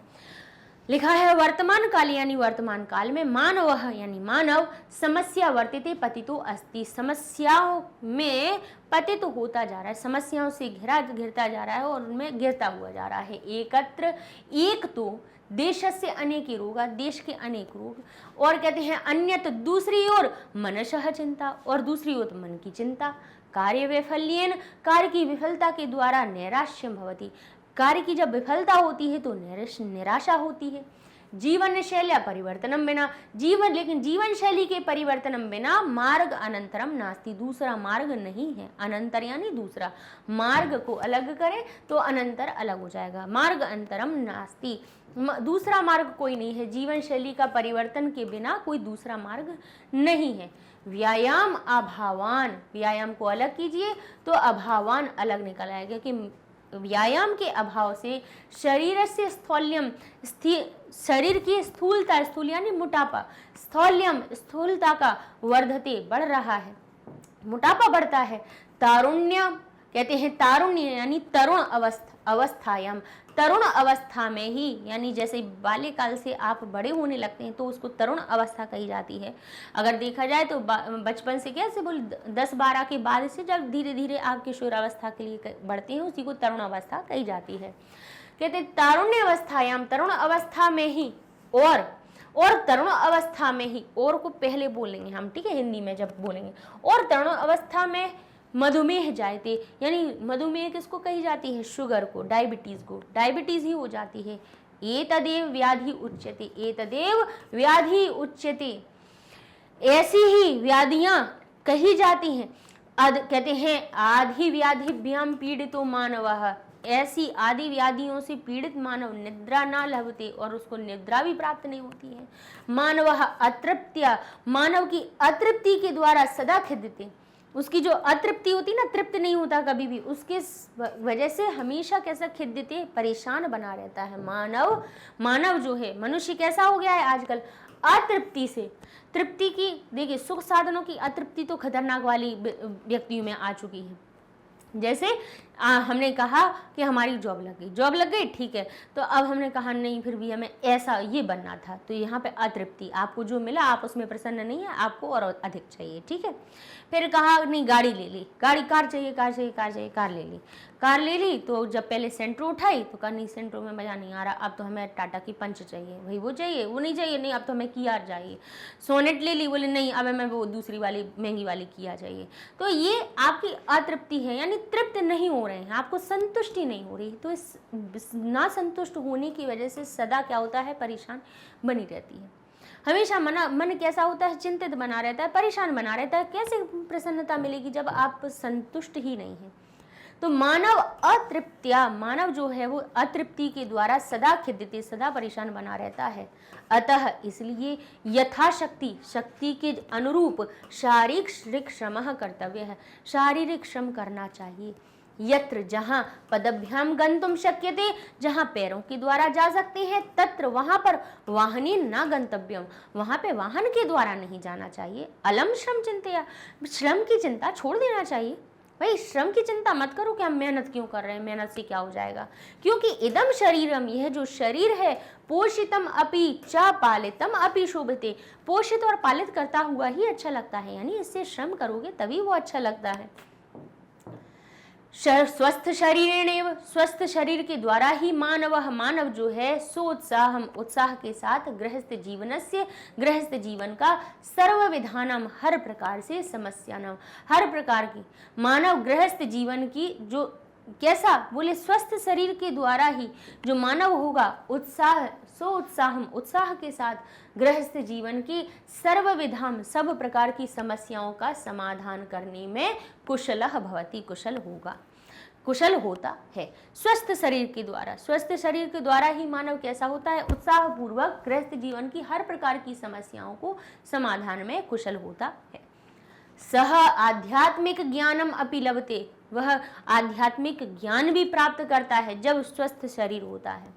स्वस्थ शरीरे, स्वस्थ शरीर में स्वस्थ मस्तिष्कस्य वासम भवति, स्वस्थ शरीर में ही स्वस्थ मन का वास होता है। तेन मानवस्य, उसके द्वारा मानव के चिंतन मनन शक्तिया विकास भवति, स्वस्थ शरीर के द्वारा ही, उसके द्वारा ही, किसके द्वारा बात हो रही है, ये स्वस्थ शरीर की बात हो रही है। मानव का चिंतन मनन की जो शक्ति का विकास होता है। उक्तम और कहा भी गया है कि शरीरम आद्यम, अब शरीरम इसमें आद्यम शब्द जुड़ा हुआ है, खलु धर्म साधनम, कहते हैं शरीर सबसे आद्यम यानी पहला जो धर्म साधन है, यानी पहला जो कर्तव्य है वो शरीर के लिए होना चाहिए। यानी शरीर को हमें सबसे पहले स्वस्थ रखना चाहिए, क्योंकि स्वस्थ शरीर के द्वारा ही सारे धर्म हमारे सफल हो जाते हैं। यानी तो हमारा पहला धर्म क्या होना चाहिए, धर्म साधनम, आद्यम धर्म साधनम शरीरम खलु, खलु निश्चित ही पहले शरीर को स्वस्थ रखना होना चाहिए। स्वस्थ रखना भाव छुपा हुआ है, लेकिन इसका अर्थ यही स्पष्ट हो रहा है। आगे चलिए, अब हम इसके प्रश्न उत्तर देखेंगे। लिखा है एक पदेन उत्तरत, यानी एक पद के द्वारा आपको उत्तर देना है। लिखा है वर्तमान काले कह समस्या वर्तते पतितो अस्ति, वर्तमान काल में कौन समस्या में आवर्त होकर गिर रहा है, समस्याओं में घिरकर आगे गिर रहा है। तो बताइए कौन गिर रहा है, तो कह हमारा प्रथमा विभक्ति एक वचन का हमारा शब्द है, तो उत्तर जो होगा वो भी हमारा कैसा बनेगा, प्रथमा विभक्ति एक वचन का होगा कि वर्तमान काल में मानवः समस्या वर्तते पतितो अस्ति। ठीक है, चलिए अगला प्रश्न देखते हैं। कस्य अभावात् शरीरस्य स्थौल्यं वर्धते, किसके अभाव से शरीर का स्थौल्य का वर्धन होता है, मोटापा बढ़ता है। तो कस्य देखेंगे तो शरीरस्य स्थौल्यं वर्धते, किससे, आगे देखेंगे। अब अभावात, तो व्यायाम शब्द लिखा हुआ है, तो व्यायाम अभावात यानी व्यायाम के अभाव से। तो यहाँ पे हम व्यायाम शब्द में व्यायाम को लिखेंगे हम कि किसके अभाव से हो रहा है, व्यायाम के अभाव से। लेकिन ये कस्य शब्द आपसे कहेगा कि व्यायाम को केवल व्यायाम, आप या तो इस पूरे पद को लिख लीजिए कि कस्य अभावात, तो लिख दीजिए व्यायाम अभावात। लेकिन अकेला आपको कब केवल एक ही पद लिखना हो, अभाव को उसके संग में नहीं चिपकाना हो, तो कस्य के साथ में आप व्यायामस्य लिखेंगे कि व्यायाम के अभाव से शरीर की स्थूलता बढ़ती है। ठीक है, तो दोनों तरह से आप इसका उत्तर लिख सकते हैं। या तो आप इसको अभाव को मिला के एक पद बन जाए, क्योंकि यहाँ पर जो हमारा उत्तर है ना, यहाँ पर गद्यांश में यहाँ पर क्या लिखा है, व्यायाम अभावात, ये अभाव शब्द में सामासिक पद बन गया है। इसका हमारा उत्तर क्या बन रहा था, व्यायामस्य अभावात, यानी व्यायाम के अभाव से। अब यहाँ पे काकी के का अर्थ लोप हो गया, इसको एक शब्द बन गया, तो ये व्यायाम शब्द में क्या जुड़ गया, हमारा अ जुड़ गया, तो यहाँ पे दीर्घ संधि हो गई, तो यहाँ पे अ और आ एक बन गए और भावात अलग बन गया। अब यहाँ पे क्या हुआ, संधि में समास में इस विभक्ति का लोप हुआ है, काकी के का अर्थ इसमें छुपा हुआ था, लेकिन समास से लोप हुआ है। तो हम या तो अलग देखें, तो फिर कस्य शब्द का व्यायाम से हम अलग कर दें, और नहीं तो पूरा पद ही इसको लिख दें, तो हमारा एक पद बन जाएगा। ठीक है, तो दोनों तरह से भाई हम हर चीज़ को आपको समझा देते हैं कि इस प्रकार के सामासिक शब्दों में से भी हम अपने एक शब्द को कैसे ढूंढें। मानवः कदा सदा के देते, अब जर यहाँ लिखा है कदा, यानी किसकी, किसी समय की बात हो रही है। अब यहाँ पे कदा लिखा है, तो हम पहले उस वाक्य को पढ़ेंगे कि कहाँ लिखा हुआ है। लिखा है मानवः सदा खिद्यते, किस कब, बोले अतृप्त्या, अतृप्ति के द्वारा। कब होता है, जब अतृप्ति होती है तब होता है, तो अतृप्त्या लीजिए, हमारा उत्तर हमें मिल गया और हमने यहाँ लिख दिया। आगे लिखा है पूर्ण वाक्येन उत्तरत, पूर्ण वाक्य में उत्तर देना है। कार्य वैफल्येन किम भवति, कार्य की विफलता के द्वारा क्या होता है। तो देख लीजिए यहाँ पे कार्य वैफल्येन भवति क्या होता है, आप कहेंगे नैराश्यम, तो पूरा वाक्य उठा के लिख दीजिए, आपका एक पूर्ण उत्तर बन गया। आगे देखते हैं, लिखा हुआ है मानव यथाशक्ति क्या कर्तव्य, मानव के द्वारा यथाशक्ति क्या करना चाहिए। तो यहाँ देख लेते हैं कि मानव को यथाशक्ति क्या करना चाहिए। तो हमारा आगे लिखा है, क्या लिखा है, ये लिखा है अतः इसीलिए यथाशक्ति क्या करना चाहिए, शारीरिक श्रम कर्तव्य है, शारीरिक श्रम करना चाहिए। हमारा पूरा लिख दीजिए यहाँ से। अतः यथाशक्ति शारीरिक श्रम कर्तव्य पूछा गया है कि क्या करना चाहिए। आगे हमारा प्रश्न है स्वस्थ शरीरेण मानवः कासाम समाधाने कुशलः भवति। स्वस्थ शरीर के द्वारा मानव किन समस्याओं में कासाम किन की समस्याओं के समाधान में सफल होता है, किन समस्याओं के समाधान में कुशल होता है, कासाम किन की। तो कहेंगे यहाँ से हम देखेंगे स्वस्थ शरीर के द्वारा, ये लिखा है स्वस्थ शरीरेण एव, क्योंकि अब एक पद नहीं ढूंढना है ना, इसीलिए पूरा वाक्य बढ़िया उठा के लिख दीजिए। शरीरेण मानवः सोत्साहम गृहस्थ जीवन से सर्व विधानाम, वैसे भी देख लीजिए सर्व विधानाम केशाम लिखा था तो सर्व विधानाम नाम नाम षष्ठी के बहुवचन का उत्तर मिल गया है। समस्या नाम सब प्रकार की समस्याओं को, दोनों ही षष्ठी के बहुवचन है। विशेषण विशेषी हैं तो लेकिन हम तो अब जब पूर्ण वाक्य है तो ऐसा एक पद को ढूंढने की जरूरत नहीं है, पूरा वाक्य लिख देंगे। स्वस्थ शरीरेणैव मानवः सोत्साहं गृहस्थ जीवनस्य सर्वविधानां समस्यानां समाधाने कुशलः भवति। चलिए अगला प्रश्न है हमारा, अस्य अनुच्छेदस्य समुचित शीर्षकम लिखति। इस अनुच्छेद में समुचित शीर्षक लिखना है तो आप स्वस्थ शरीरस्य महत्वम भी लिख सकते हैं कि स्वस्थ शरीर का महत्व क्या होता है। वर्तमान काल की मानव की जीवन शैली लिख सकते हैं तो वर्तमान काले मानवस्य जीवन शैली, मानवस्य जीवन शैली मानव की जीवन शैली लिख सकते हैं। व्यायाम से महत्व लिख सकते हैं, व्यायाम का महत्व लिख सकते हैं। स्वस्थ शरीरस्य भी लिख सकते हैं आप कि स्वस्थ शरीरस्य। अब जब स्वस्थ शब्द में कोई विभक्ति ना लगा रहे हो तो उसको है ना आगे वाले पद से जोड़ दिया कीजिए, सामासिक पद बन जाता है फिर वो। स्वस्थ शरीरस्य, स्वस्थ शरीर का महत्व, तो आप लिख सकते हैं महत्वम। ठीक है, इस प्रकार से भी आपका उत्तर बन सकता है। ठीक है, तो जिसके बारे में होता है उस पद को षष्ठी विभक्ति युक्त लिख के उसमें महत्वम जोड़ दीजिए, आपका शीर्षक भी बन जाएगा।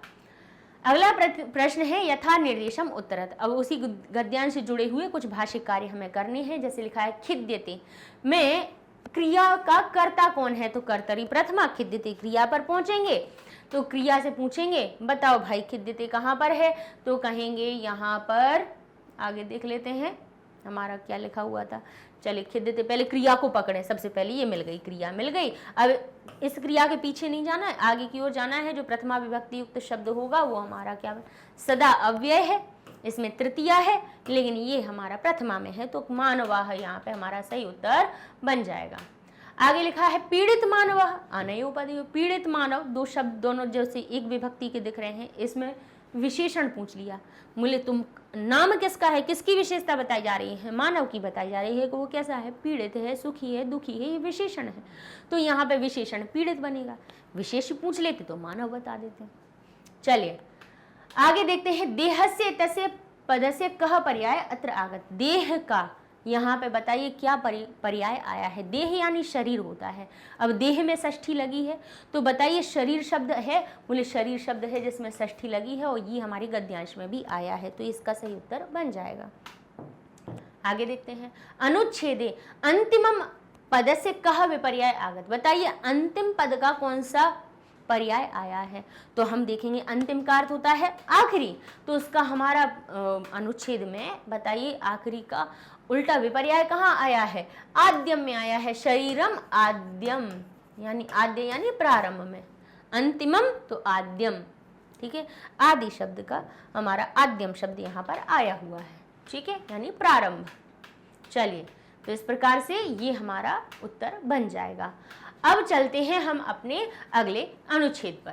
कहा हुआ है भारतीय नारी कीदृशी अस्ति। भारतीय नारी किस प्रकार की होती है, कीदृशी यानी कैसी, किस प्रकार की होती है।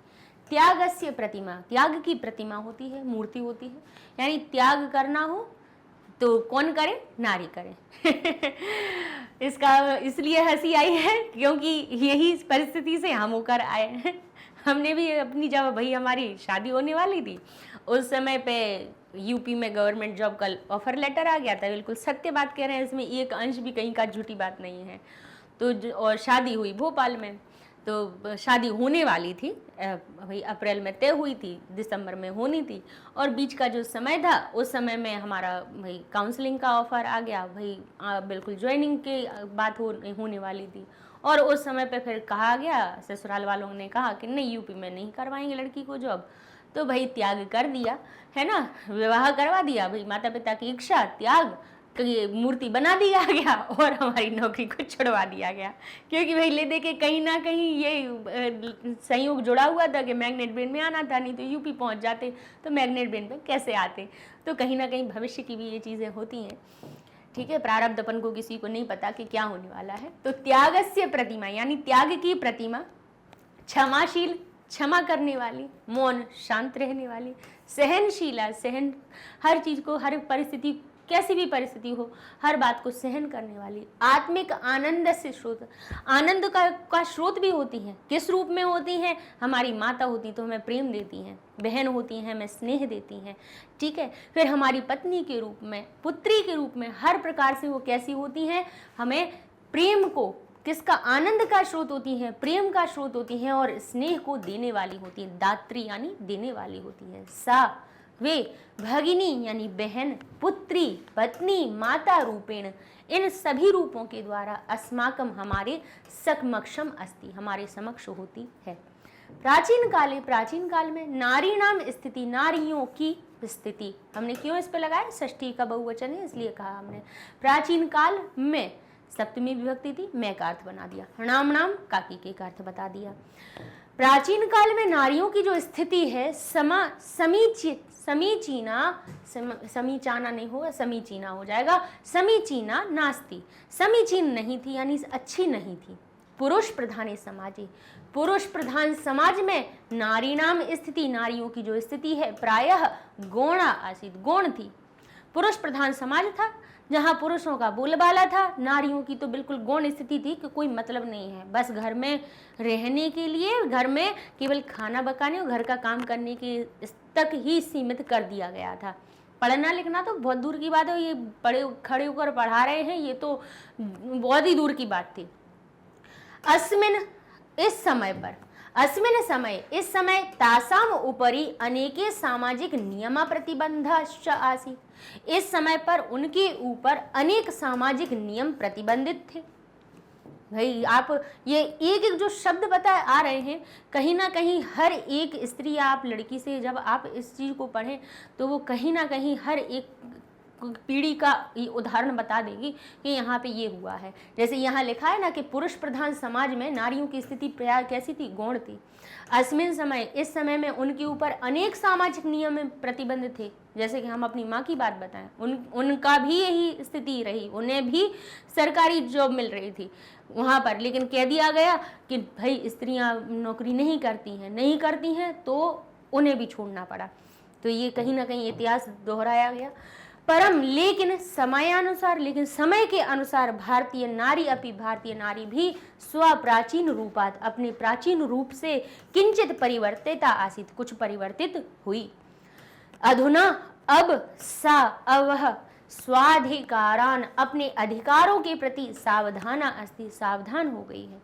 सा अपि, वह भी, उच्च शिक्षाम भवानात्मिकाम और आर्थिकीम चा सुरक्षा बांधती, वो भी उच्च शिक्षा को, भावात्मिक रूप का और आर्थिक सुरक्षा चाहती है, भावात्मक रूप से भी सुरक्षा चाहती है कि कोई भावनाओं को भी ठेस ना पहुंचाए, और आर्थिक सुरक्षा चाहती है।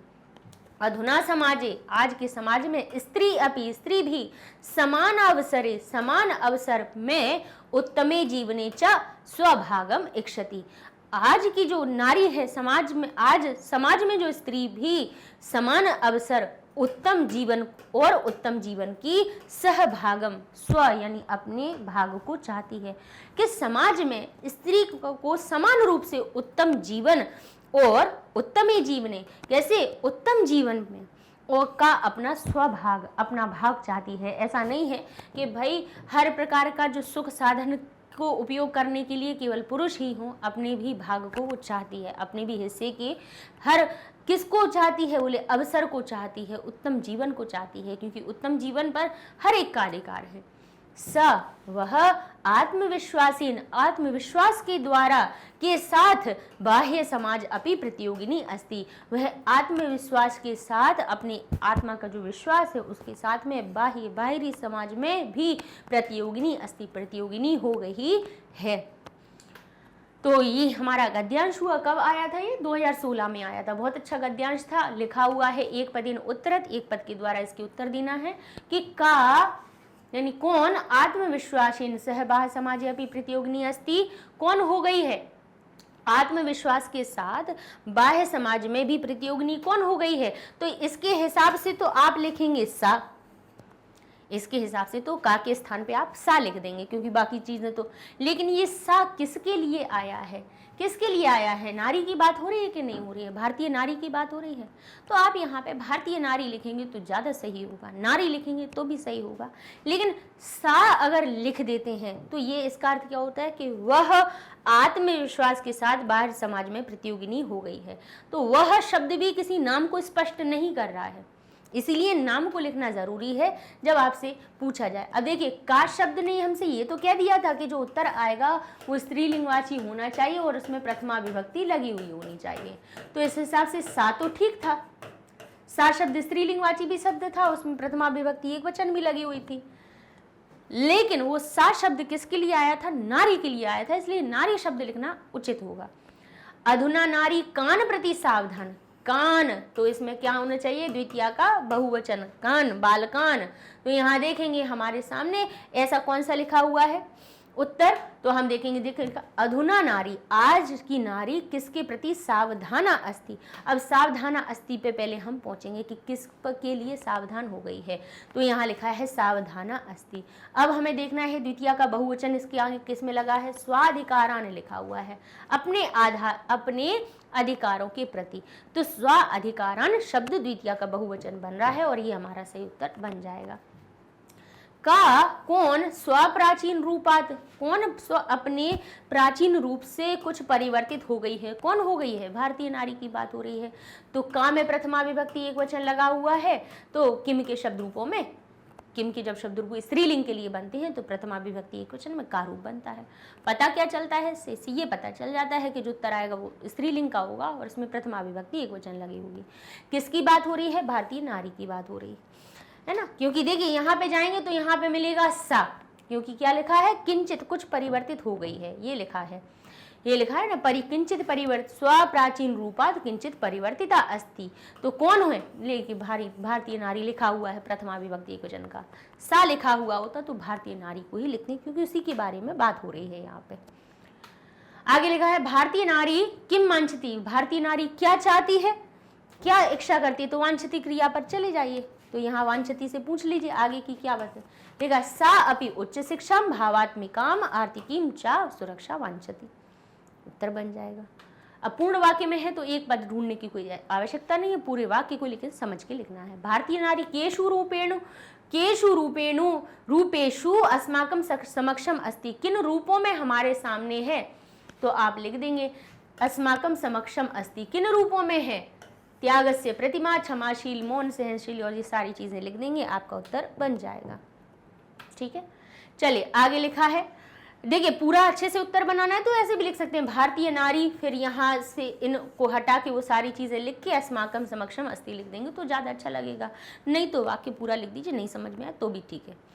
पुत्री, माता, पिता इत्यादि रूपेण अस्माकं समक्षा का, तो पिता तो हटा दें क्योंकि पिता के रूप में नहीं रहती है। पुत्री, माता इत्यादि रूप में हमारी समक्षम कौन है?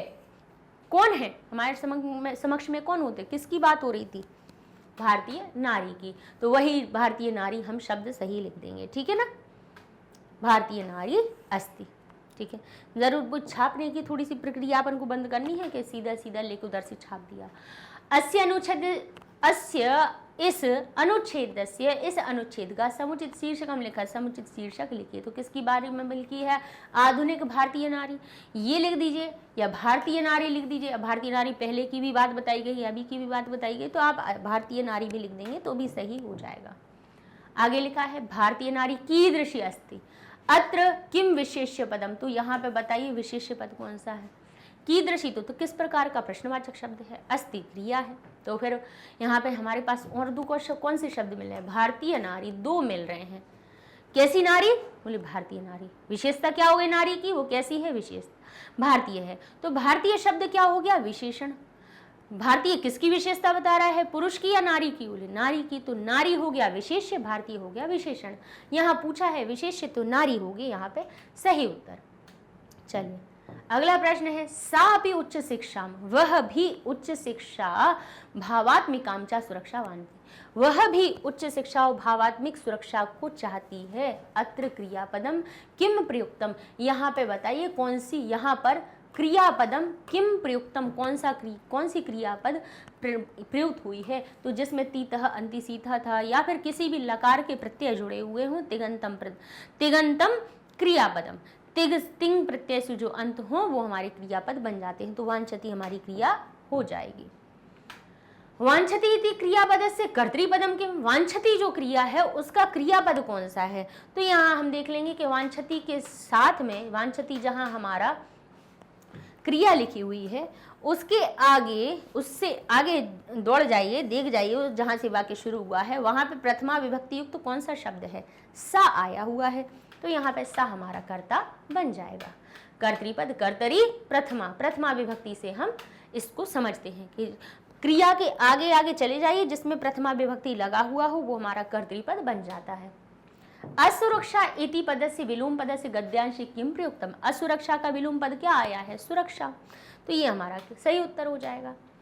चलिए अब देख लेते हैं हम अपने अगले अनुच्छेद को। शिक्षा मानव विकास से परमम साधनम, शिक्षा जो होती है मानव विकास का परम साधन होती है। ठीक है, क्या बताया गया है? अब यहाँ पे शिक्षा के बारे में आ गया है, तो भाई जब शीर्षक आए तो शिक्षा का महत्व लिख दीजिए, शिक्षा या महत्वम। अब ऐसा नहीं कि षष्ठी विभक्ति लगानी है तो शिक्षा से कर दूं, नहीं, स्या अकारांत शब्दों में लगता है और शिक्षा आकारांत होता है, इसीलिए हम बार बार कहते हैं कि रटने पे मत जाइए, है ना, समझने पे जाइए। अब लिखा है शिक्षा मानव विकास से परम साधनम, शिक्षा जो है मानव विकास की परम साधन होती है। शिक्षा ज्ञानो उदयन नैतिक चारित्रिकम च विकास संपादयति, शिक्षा ज्ञान के उदय के द्वारा, ज्ञान अलग कीजिए तो उदयन लिख दिया गया, शिक्षा ज्ञान उदय के द्वारा और नैतिक और चारित्रिक, ज्ञान के उदय के द्वारा क्या होता है? नैतिक और चारित्रिक यानी चरित्र का जो विकास होता है उसको संपादित करती है, उसके विकास को संपादित करती है। किसके विकास को? शिक्षा ज्ञान उदय के द्वारा, किसकी शिक्षा क्या करती है? हमारे मन में ज्ञान का उदय करती है और उसके द्वारा हमें नैतिक और चारित्रिक विकास होता है, संपन्न होता है। शिक्षा सांस्कृतिक दृष्टम, संस्कृति की दृष्टि से अद्बोध्यति, कहते उद्बोध्यति, शिक्षा सांस्कृतिक दृष्टि क्या करती है? उद्बोधित करती है। शिक्षा सांस्कृतिक जो हमारी दृष्टि है उसको भी उजागर करती है। वर्तमान शिक्षा पद्धति, वर्तमान की शिक्षा पद्धति में बालकस्य, बालक का सर्वांगीण विकासस्य परिकल्पना अस्ति, वर्तमान की शिक्षा में, वर्तमान की शिक्षा पद्धति में बालक के सर्वांगीण विकास की परिकल्पना है कि बालक का केवल पढ़ाई का ही ज्ञान नहीं हो, सर्वांगीण, सर्व अंग, देखिए सर्वांगीण यानी सर्व अंग यानी हर प्रकार के मनुष्य के अंदर अंग, यही नहीं कि हाथ पैरों का विकास हो, नहीं, सर्वांगीण का मतलब है कि उसके अंदर जो क्षमताएं हैं उन सभी का विकास हो, उसकी परिकल्पना है, उसी की परिकल्पना कही गई है। कि आज शिक्षा में कहते हैं ना कि गेम्स एक्टिविटी, ये को करिकुलर एक्टिविटी करवाई जाती है, क्यों करवाई जाती है? वो इसीलिए करवाई जाती है कि बच्चे का सर्वांगीण विकास हो। अधुना बालः, अब जो बच्चे हैं, आधुनिक विषयान अपि अध्येतुम कहते हैं संप्रेरिता दृश्यन्ते, आधुनिक जो बाल है, यानी बालक, बच्चे, बाल शब्द का बहुवचन का रूप है, आधुनिक विषयान, आधुनिक विषयों को भी, यानी क्या करते हैं? शिक्षा में आधुनिक विषयों को भी अध्येतुम संप्रेरिता दृश्यन्ते, संप्रेरित करते हुए, अध्ययन करते हुए दिखाई देते हैं। आगे लिखा है यथा ही, जिससे कि विज्ञानम गणितम भूगोलम इतिहासम अर्थशास्त्रम राजनीति शास्त्रम संगीतम संगणक यंत्रम आद्यः, जिनमें कौन कौन से विषय आते हैं? बोले आधुनिक विषयान अपि अध्येतुम, अध्ययन करने के लिए, संप्रेरिता दृश्यन्ते, संप्रेरित प्रेरित दिखाई देते हैं। जैसे कि गणित हुआ, विज्ञान हुआ, भूगोल, इतिहास, अर्थशास्त्र, राजनीति शास्त्र, संगीत हुआ, संगणक यंत्र, कंप्यूटर सी, आद्य, आदि शब्द का बहुवचन का रूप लिखा है, आदि, इन सभी विषयों को आधुनिक बालक आज सीखने के लिए प्रेरित दिखाई देता है। वर्तमान शिक्षा पद्धतौ, वर्तमान की शिक्षा पद्धति में शिक्षिता ही युवका, शिक्षित जो युवक हैं, युवतश्च कठिनम श्रमम, और युवतियां भी कठिन परिश्रम करके स्व क्षेत्रे, युवक हो या युवतियां हो, कठिन परिश्रम को करके स्व क्षेत्रे, स्व यानी अपने अपने क्षेत्र में महत्वपूर्णम साफल्यम प्राप्तवन्तः, महत्वपूर्ण सफलता को प्राप्त करती हैं। अतएव इसीलिए शिक्षा श्रमस्य महत्वम अपि, शिक्षा श्रम का महत्व भी शिक्षयति, शिक्षा और श्रम के महत्व को भी सीखती है। इसलिए शिक्षा श्रम के महत्व को भी शिक्षयति, सिखाती है। शिक्षति नहीं लिखा है, शिक्षयति लिखा है, यानी सिखाती है।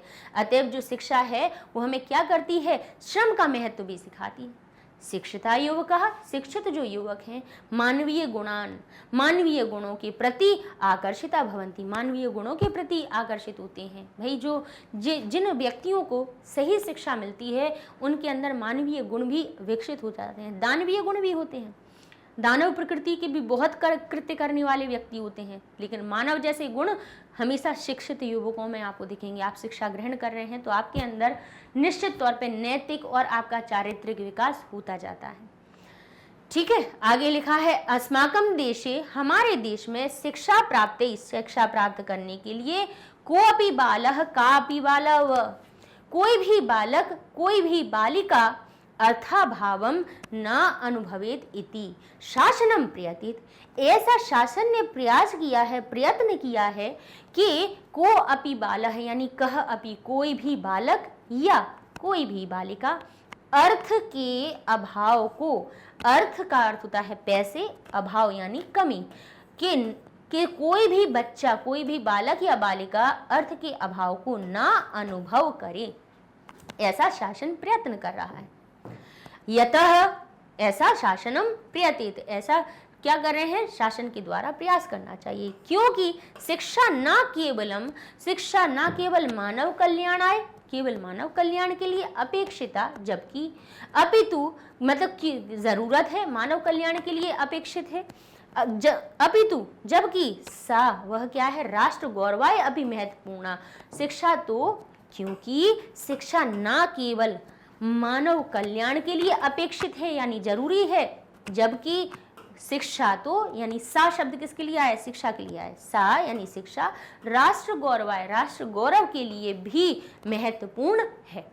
ठीक है, जब हमने इसको अर्थ समझ लिया तो अब इसके उत्तर लिखने में समस्या नहीं आएगी। एक पद में उत्तर लिखना है, लिखा है शिक्षा कस्य महत्वम शिक्षयति, शिक्षा किसके महत्व को सिखाती है, तो षष्ठी के एक वचन का हम रूप ढूंढेंगे। यहाँ लिखा है शिक्षयति, सिखाती है। आगे बढ़ जाइए, किसके, श्रमस्य, षष्ठी का एक वचन, ये मिल गया उत्तर।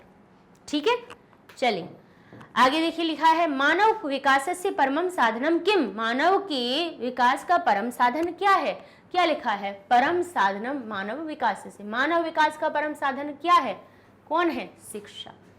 प्रथमा विभक्ति लगी हुई है किम में, तो शिक्षा में भी प्रथमा विभक्ति युक्त हमारा उत्तर बन जाएगा।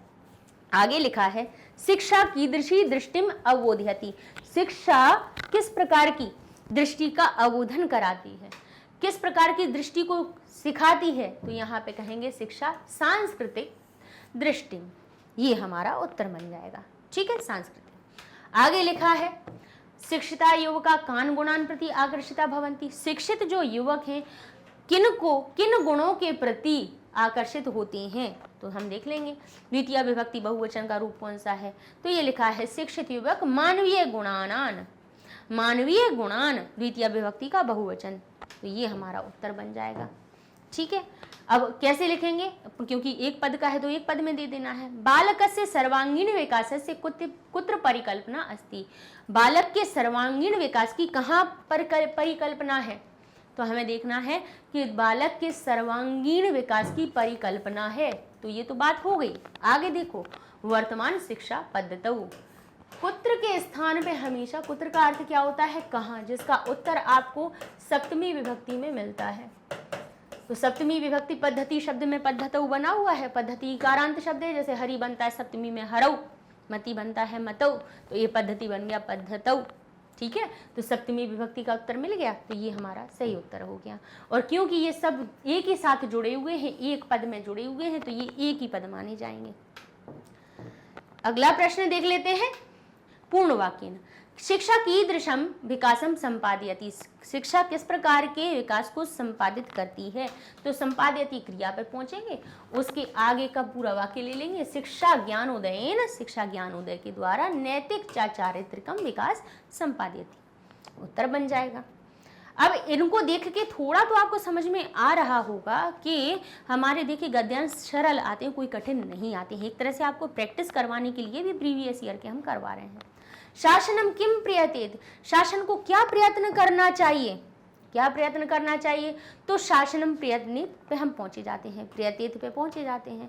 तो यहाँ से पढ़े लेते हैं। अस्माकम देशे शिक्षा प्राप्ति, हमारे देश में शिक्षा प्राप्ति के लिए कोई भी बालक और कोई भी बालिका अर्थाभाव का अनुभव नहीं करना चाहिए, ऐसा शासन को प्रयत्न करना चाहिए। किसी को भी अर्थ का अभाव ना हो, है ना, ऐसा उनको प्रयत्न करना चाहिए, किसको, शासन को। वर्तमान शिक्षा पद्धतौ बालकः कान विषयान अपि शिक्षेत, अब हम बता देंगे कि किन विषयों को पढ़ाते हैं, तो आप कह देंगे, यहाँ से लिख देंगे, अधुना बाला आधुनिक विषयान अपि अध्येतुं संप्रता दृश्यन्ते यथा ही, क्योंकि जिससे यथा की, जैसे कि विज्ञानम गणितम भूगोलम, ये सब लिख के आद्य तक लिख देंगे, आपका उत्तर बन जाएगा। ठीक है, इत्यादि कहते हैं ना, तो आदि, इत्यादि, ये सभी, तो यहाँ पे आदि शब्द भी, क्योंकि ये बहुत सारे हैं ना, एक नहीं है, तो इसलिए बहुवचन, आदि शब्द का भी बहुवचन का रूप आद्य लिख दिया। ठीक है, ये उत्तर हो गया पूर्ण वाक्य का। अब आगे लिखा हुआ है प्रश्न, यथा निर्देशम उत्तर, निर्देश के अनुसार उत्तर देना है। जैसे अस्ति इति क्रियापद से कर्तृपदम किम, अस्ति जो शब्द लगा, क्रियापद आया है, वो किसका, उसका कर्ता कौन है, तो अस्ति पे पहुंचना पड़ेगा हमें। तो उसके पहले देखेंगे कि देखें तो भाई उसमें प्रथमा विभक्ति कहाँ पे है, तो अस्ति, अस्ति के पहले परिकल्पना, ये इसमें प्रथमा विभक्ति लगी है। इसमें षष्ठी है हमारे पास, सर्वांगीण विकास से उस पूरा एक पद है, उसमें षष्ठी है, इसमें षष्ठी है, ये सभी एक पद है, इसमें सप्तमी है, परिकल्पना में लगा हुआ है।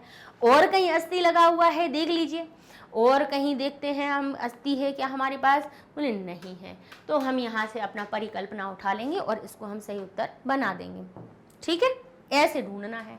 शिक्षिता इति विशेषण पद से विशेष्य पदम किम, शिक्षिता जो शब्द आया है वो उसका विशेष्य पद कौन सा है, यानी शिक्षिता शब्द किसके लिए आया है, किसकी विशेषता बता रहा है, तो शिक्षिता को पकड़ेंगे कि कहाँ हो भाई, शिक्षिता से कहेंगे बताओ आपके संग में समान विभक्ति का कौन सा शब्द लगा है, युवका है लगा हुआ है समान विभक्ति का, तो ये हमारा विशेषण बन जाएगा, विशेष्य बन जाएगा।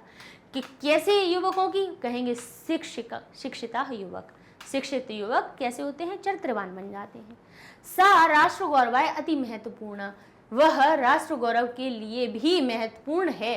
सा जो सर्वनाम आया है, कस्य, किसके लिए प्रयुक्त हुआ है, बालाई, बालिकाओं के लिए आया है, शिक्षा के लिए आया है, या युवती के लिए आया, युवतियों के लिए आया है। तो सा कौन महत्वपूर्ण है बताइए, तो शिक्षा की बात हो रही है ना, है ना, क्या लिख रहे हैं, महत्वपूर्ण। अब महत्वपूर्ण कौन हो गई है, सा कौन है, शिक्षा, शिक्षा ना केवलम मानव कल्याण अपेक्षिता अपितु सा, जबकि वह राष्ट्र गौरव के लिए भी महत्वपूर्ण है। तो शिक्षा ये हमारी सा के लिए आया हुआ है, तो शिक्षा यही हम शब्द को प्रयोग करेंगे, हमारा उत्तर बन जाएगा कि जो सा जो सर्वनाम शब्द आया है किसके लिए, शिक्षा के लिए आया था।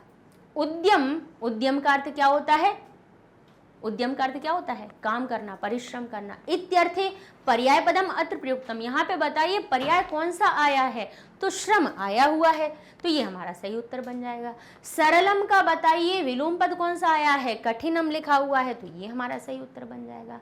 अस्य अनुच्छेदस्य कृते, इस अनुच्छेद के लिए उपयुक्त शीर्षकम संस्कृतेन लिखत, उपयुक्त शीर्षक को संस्कृत के द्वारा लिखना है, तो शिक्षा या महत्व हम लिख देंगे, आपका उत्तर बन जाएगा, बस शिक्षा का महत्व।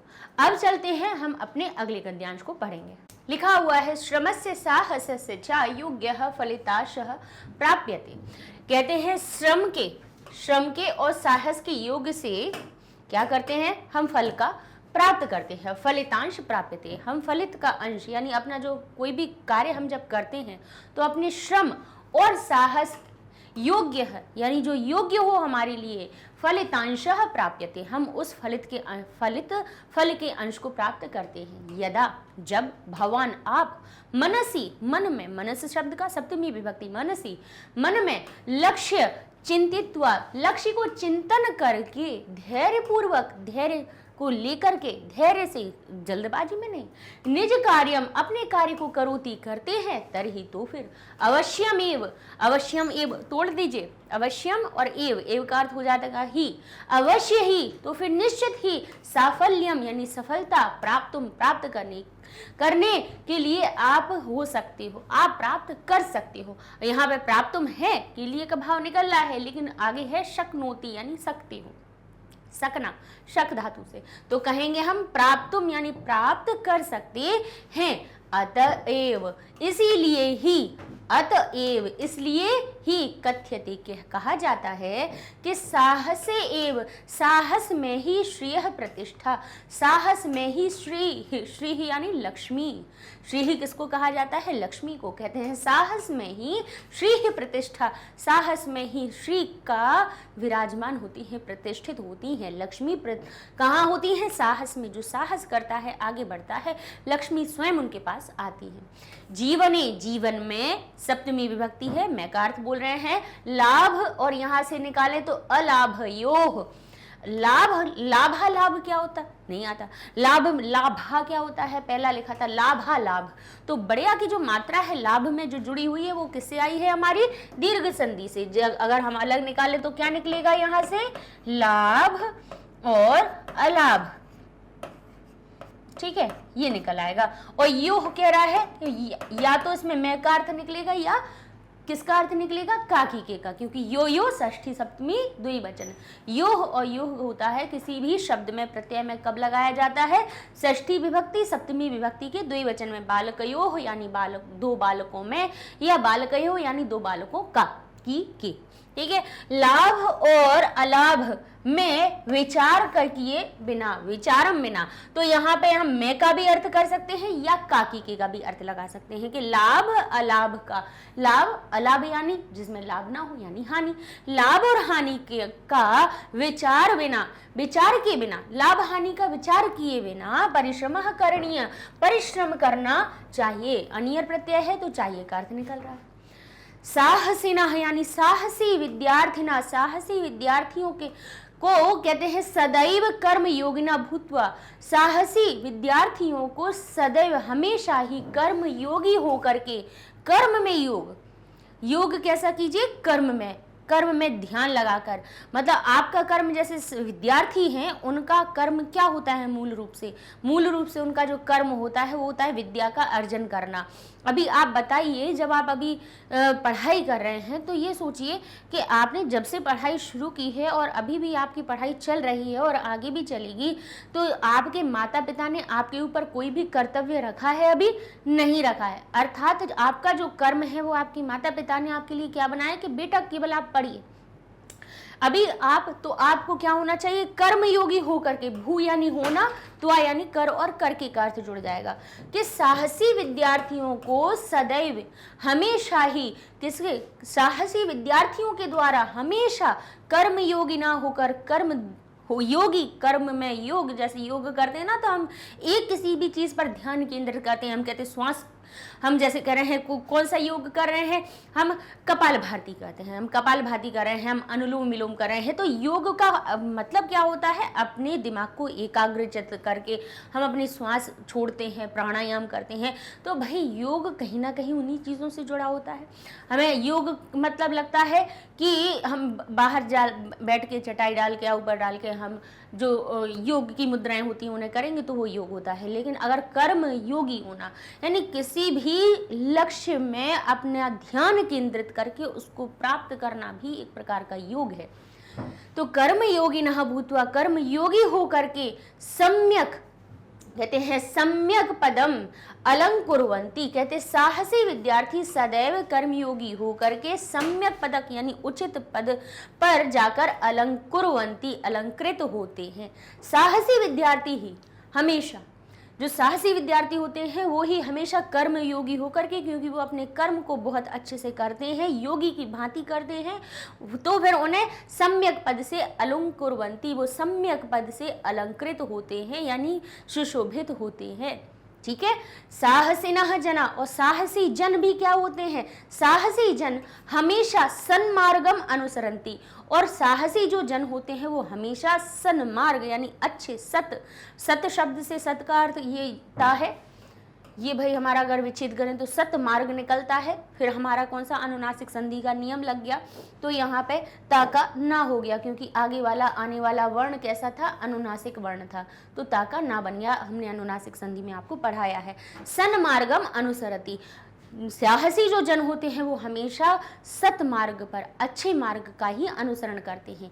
एते एव जना, ऐसे ही जन राष्ट्र उन्नयने, अब यहाँ पे हम क्या लगेंगे, उन्नयने, उन्नयन में, अब यहाँ पे भी उत्नयन शब्द से मिलकर बना है, यहाँ पर भी ये कौन सा ता का ना बन गया यहाँ पे हमारी अनुनासिक संधि का। अच्छा हो गया। अब उन्नयन जो शब्द बना है उससे क्या अर्थ निकल रहा है कि उत्नयन यानी ऊपर की ओर उठना। तो कह रहे हैं उन्नत जो हमारा शब्द है यहीं से उत्पन्न होता है। राष्ट्र के उन्नयन में समर्थ होते हैं, ऐसे ही लोग राष्ट्र को आगे बढ़ाने में, उन्नयन में समर्थ होते हैं। ऐसे ही व्यक्तियों के द्वारा राष्ट्र आगे बढ़ता है, और ना कि जो कैसे लोग होते हैं गलत काम करने वाले। इन लोगों से तो भाई राष्ट्र की छवि बिगड़ती है। किसी देश की, किसी मोहल्ले की, किसी स्थान पर कोई व्यक्ति रहता है और अगर वो कोई गलत आचरण करता है तो उससे उस जगह का नाम खराब होता है। अरे कोई कहेगा अरे उस जगह पे, अरे वहाँ मत जाना, वहाँ बहुत खराब लोग रहते हैं। तो अच्छे लोगों से कहेंगे अच्छा वो जगह तो बहुत अच्छी है। किसी भी स्थान की अगर बात की जाए तो हम व्यक्तियों के द्वारा उस स्थान का परिचय करने लगते हैं। तो ऐसे ही भाई व्यक्तियों से मिलकर ही कोई गांव बनता है, शहर बनता है, शहर से राज्य बनते हैं, जिला बनते हैं, राज्य बनते हैं, फिर हमारा देश बनता है। तो भाई व्यक्तियों से ही, व्यक्तियों की आचरण से ही ये सारी चीज़ें होती हैं। तो ऐसे ही लोग जो साहसी जन होते हैं, जो हमेशा सद्मार्ग का अनुसरण करते हैं, अनु यानी पीछे, अनुसरंती यानी अनुसरण कर रहे हैं, पीछे जा रहे हैं, ऐसे ही जन राष्ट्र के उन्नयन में समर्था भवंती, समर्थ होते हैं राष्ट्र के उन्नयन में। तो चलते हैं अब हम अपने अगले प्रश्न पर। लिखा है एक पदेन उत्तरत, यानी एक पद के द्वारा उत्तर देना है। आपको एक शब्द को नहीं समझना है। शब्द का मतलब होता है जिसमें विभक्ति ना लगी हो, लेकिन पद का अर्थ होता है जिसमें विभक्ति लगी होती है। यानी किसी भी शब्द के जो शब्द रूप होते हैं 21, 24 हम देखते हैं, वो विभक्ति युक्त पद होते हैं। ठीक है, अकेला बालक कहते हैं वो हमारा शब्द है, बालकः, बालकौ, बालकः, ये सारे जो रूप है वो पद होते हैं। ठीक है ना। आगे लिखा है जीवने किम विचारम बिना परिश्रमः करणीय, जीवन में क्या विचार किए बिना परिश्रम करना चाहिए। तो यहाँ पे क्या लिखा है, जीवन में कि करणीय, किस विचारम बिना परिश्रम करणीय, जीवन में विचार किए बिना परिश्रम करना चाहिए। क्या अब छूट गया, लाभ अलाभ योह, तो लाभ और अलाभ में भी विभक्ति लगी, अर्थात ये हमारा सही पद बन रहा है। और इस प्रकार से हम इसका उत्तर लिख देंगे। लिखा है राष्ट्रोन्नयने के जना समर्था भवंती। अब राष्ट्र के उन्नयन में, अब देखिए यहाँ पे क्या लिखा है, राष्ट्र के उन्नयन में समर्था भवंती।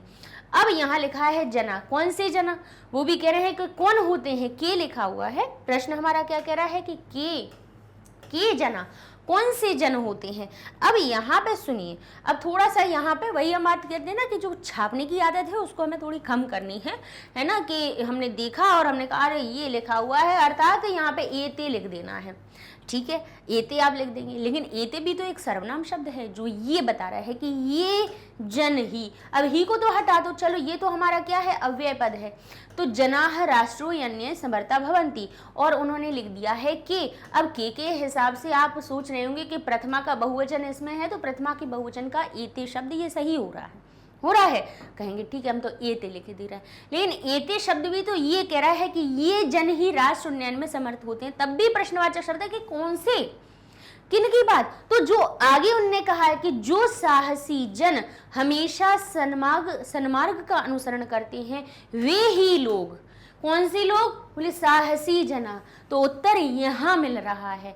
जो हम कहते हैं ना, जो सभी क्या सिखाते हैं कि भाई ये लाइन ढूंढ लेना और इसमें जो शब्द नहीं लिखा है प्रश्न में उसी को उठा के लिख देना और आपका उत्तर बन जाएगा। अब यहाँ पे एते शब्द नहीं बन रहा है उत्तर। एते भी कहाँ से आता है? कहेंगे एषः, यह के जब शब्द रूप बनते हैं, यह यानी एतत्, जिसको संस्कृत में एतत् कहते हैं, इसके जब पुल्लिंगवाची शब्द रूप बनते हैं तब प्रथमा विभक्ति के एक वचन में रूप बनता है एषः यानी यह, एतौ यानी ये दोनों, और एते यानी ये सब। तो ये सब आ रहा है, ये सब या यह ये दोनों या यह ये दोनों ये सब, ठीक है। यानी ये जो शब्द है वो बहुवचन में आ रहे हैं। तो ये में भी तो कहीं ना कहीं प्रश्नवाचक शब्द रह जाएगा ना, कहीं ना कहीं रह जाएगी ना ये समस्या कि कौन से ये लोग ही, कौन से लोग। तो अब आपको बताना पड़ेगा कि साहसी जन की बात हो रही है यहाँ पे, है ना। एते लिख के आप अपना काम खत्म नहीं कर सकते हैं। एते लिख दिया कि एते जना एव राष्ट्र, भाई कर देंगे तो हो जाएगा, लेकिन सही अर्थ नहीं निकलेगा।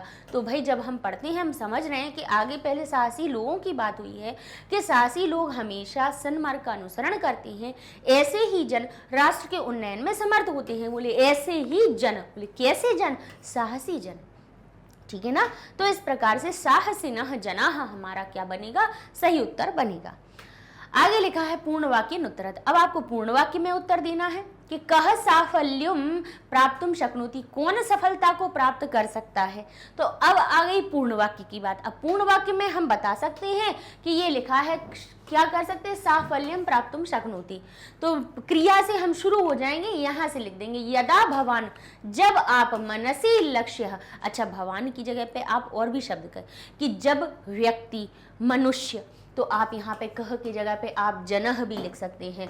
जब व्यक्ति, क्योंकि शक्नोति एक वचन की क्रिया है ना, तो यहाँ पे आप जनः यानी एक वचन का भी प्रयोग कर सकते हैं, मनुष्य का भी प्रयोग कर सकते हैं। यानी जब जन या मनुष्य मन में लक्ष्य को चिंतित्वा, लक्ष्य को चिंतन करके धैर्यपूर्वक निज कार्य करता है, तब ही तरहि तो ही अवश्यमेव साफल्यम प्राप्नोति, प्राप्तुम शक्नोति, तभी वह साफल्यता को प्राप्त कर सकता है।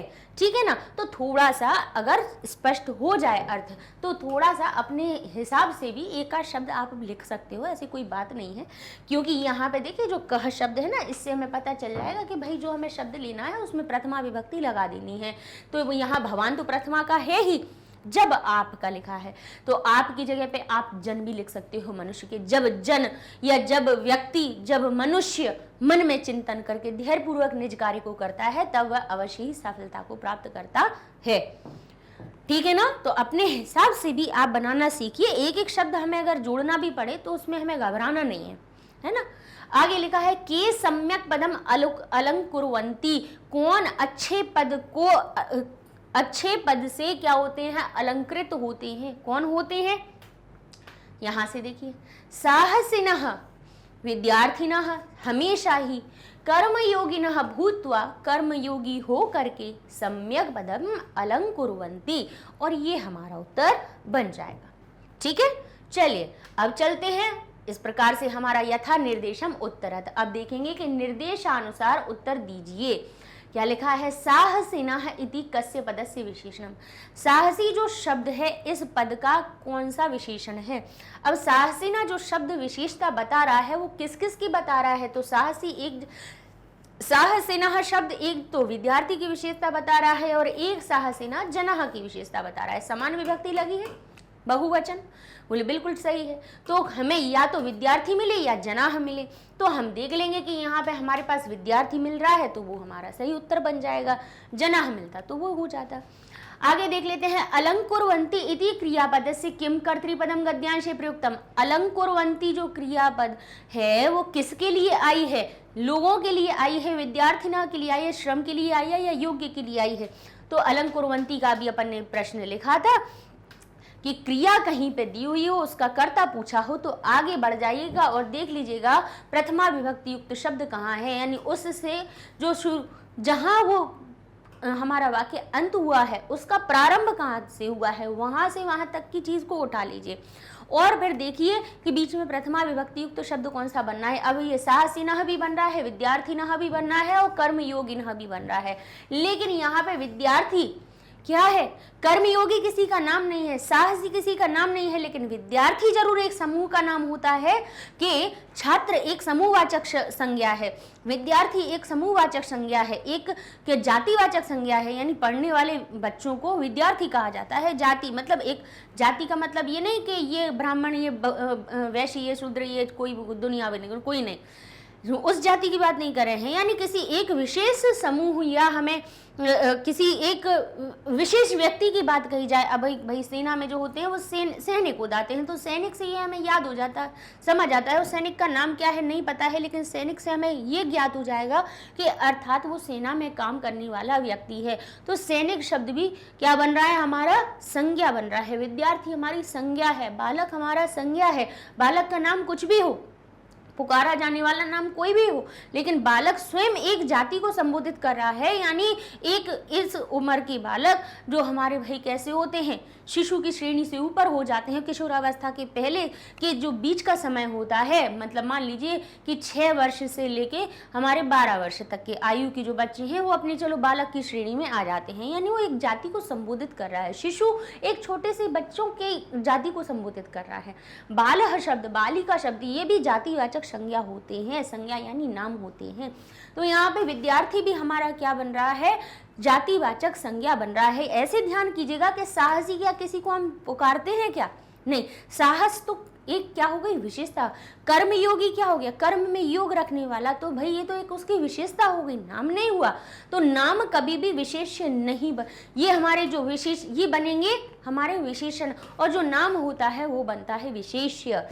तो इस प्रकार से हम कहेंगे जो, अब इससे हमें क्या लाभ हुआ, तो कहेंगे जो विशेषण है वो हमारे कर्ता नहीं बनते हैं, कर्ता बनता है संज्ञा पद। तो संज्ञा पद यहाँ पे कौन है, संज्ञा यानी नाम बताने वाला कौन है, यहाँ पे प्रथमा विभक्ति युक्त विद्यार्थी ना है, तो ये हमारा सही उत्तर बनेगा। सर्वनाम तब बनते हैं जब संज्ञा ना हो। सर्वनाम शब्द अगर उसके लिए आए हैं, अगर कहीं पे कोई कर्ता लिखे कि सह पठति, अब एक जगह लिखा है रामः पठति और फिर लिखा हुआ है सह पठति, तो यहाँ पे जब भाई अगर नाम के स्थान पे जब हमें नहीं ज्ञात है कि नाम नहीं है, हम कहें वह पढ़ता है, तब जब अगर संज्ञा ना हो तब सर्वनाम भी इस परिस्थिति में कर्ता बन जाती है। ठीक है ना, चलिए, तो इस तरह से ये हो जाएगा साहसीन, ये तो हमारा हो चुका है, ये भी हो चुका है। अलंकुरवंती क्रिया जो है उसके लिए विद्यार्थी ना हमारा कौन सा हो रहा है, प्रथमा विभक्ति युक्त शब्द बन रहा है। अच्छा, सर्वस्मिन काले यानी सभी समय पर, यानी हर समय पर, हर समय पर यानी हर, अब बताइए तो हर समय को बताने वाले यानी सभी समय को बताने वाला कौन सा हमारा अव्यय बनता है, यानी सभी समय को, यानी हर समय पर अगर काम करें तो हम कहेंगे वो हमेशा करता है ना। तो सर्वस्मिन काले किसका, बोले सर्वदा, हमेशा को दर्शा रहा है कि हमेशा, सर्वस्मिन काले, सर्व यानी सभी, अस्मिन यानी इस, काल यानी काल पे, यानी सभी काल में, सभी समय पर, सभी समय पर कोई काम करता है तो क्या कहते हैं हम, वो तो हमेशा ही करता है। कहेंगे सभी समय पर पढ़ता है, हर एक समय पर पढ़ता है तो क्या कहेंगे, वो हमेशा पढ़ता है। तो हम हर एक समय पर ना कह के हम क्या कह देंगे, हमेशा, और हमेशा को क्या कहते हैं, अव्यय, सर्वदा से। तो इस प्रकार से हमारा ये सही उत्तर हो जाएगा। कुमार्ग इति पद से किम विलोम पदम अत्र प्रयुक्तम, कुमार्ग का बताइए कौन सा विलोम पद आया है, तो सन्मार्ग आया है। कुमार्ग यानी खर, गलत मार्ग, कु जो होता है उपसर्ग वो क्या करता है, नकारात्मकता को दिखाता है। कु संगति, कुसंगति, ठीक है, मार्ग कुमार्ग, ठीक है। तो कु शब्द जो होता है वो कैसा बन जाता है, कु उपसर्ग किसी भी शब्द में बना लग करके उसकी बुरी छवि को दर्शा देता है, यानी नकारात्मक दृश्य उसका हो जाता है, अर्थ नकारात्मक निकालना जाने लगता है, निगेटिव। तो कुमार्ग यानी गलत मार्ग, तो उसका उल्टा क्या होगा, सही मार्ग। तो सही मार्ग के लिए क्या आया है, सतमार्ग, सतमार्ग का संधि शब्द क्या है, सन्मार्ग। तो ये हमारा क्या हो जाएगा भाई, हमारा विलोम पद बन जाएगा। और मार्ग शब्द से भी देख लोगे तो मार्ग वाला कौन सा, केवल सन्मार्ग ही दिख रहा है, तो वही इसका विलोम होगा। समान विभक्ति भी दिख रही है। अब लिखा है अस्य अनुच्छेदस्य कृते समुचितम शीर्षकम संस्कृते लिखत। इस अनुच्छेद के लिए कृते का अर्थ क्या होता है? के लिए। ध्यान कीजिए, याद रखते जाइए, कुछ कुछ अपने शब्दों को लिखते जाइए कि कहीं पे हमें अगर के लिए का अर्थ लगना है तो हम उसमें कृते लगा सकते हैं। जैसे हम कहें राम के लिए, तो या तो हम लिख सकते हैं रामाय यानी राम के लिए, ठीक है। ये कृते क्या करता है? लिए का अर्थ बता देता है। तो हम या फिर ऐसे भी कह सकते हैं रामस्य कृते, ठीक है।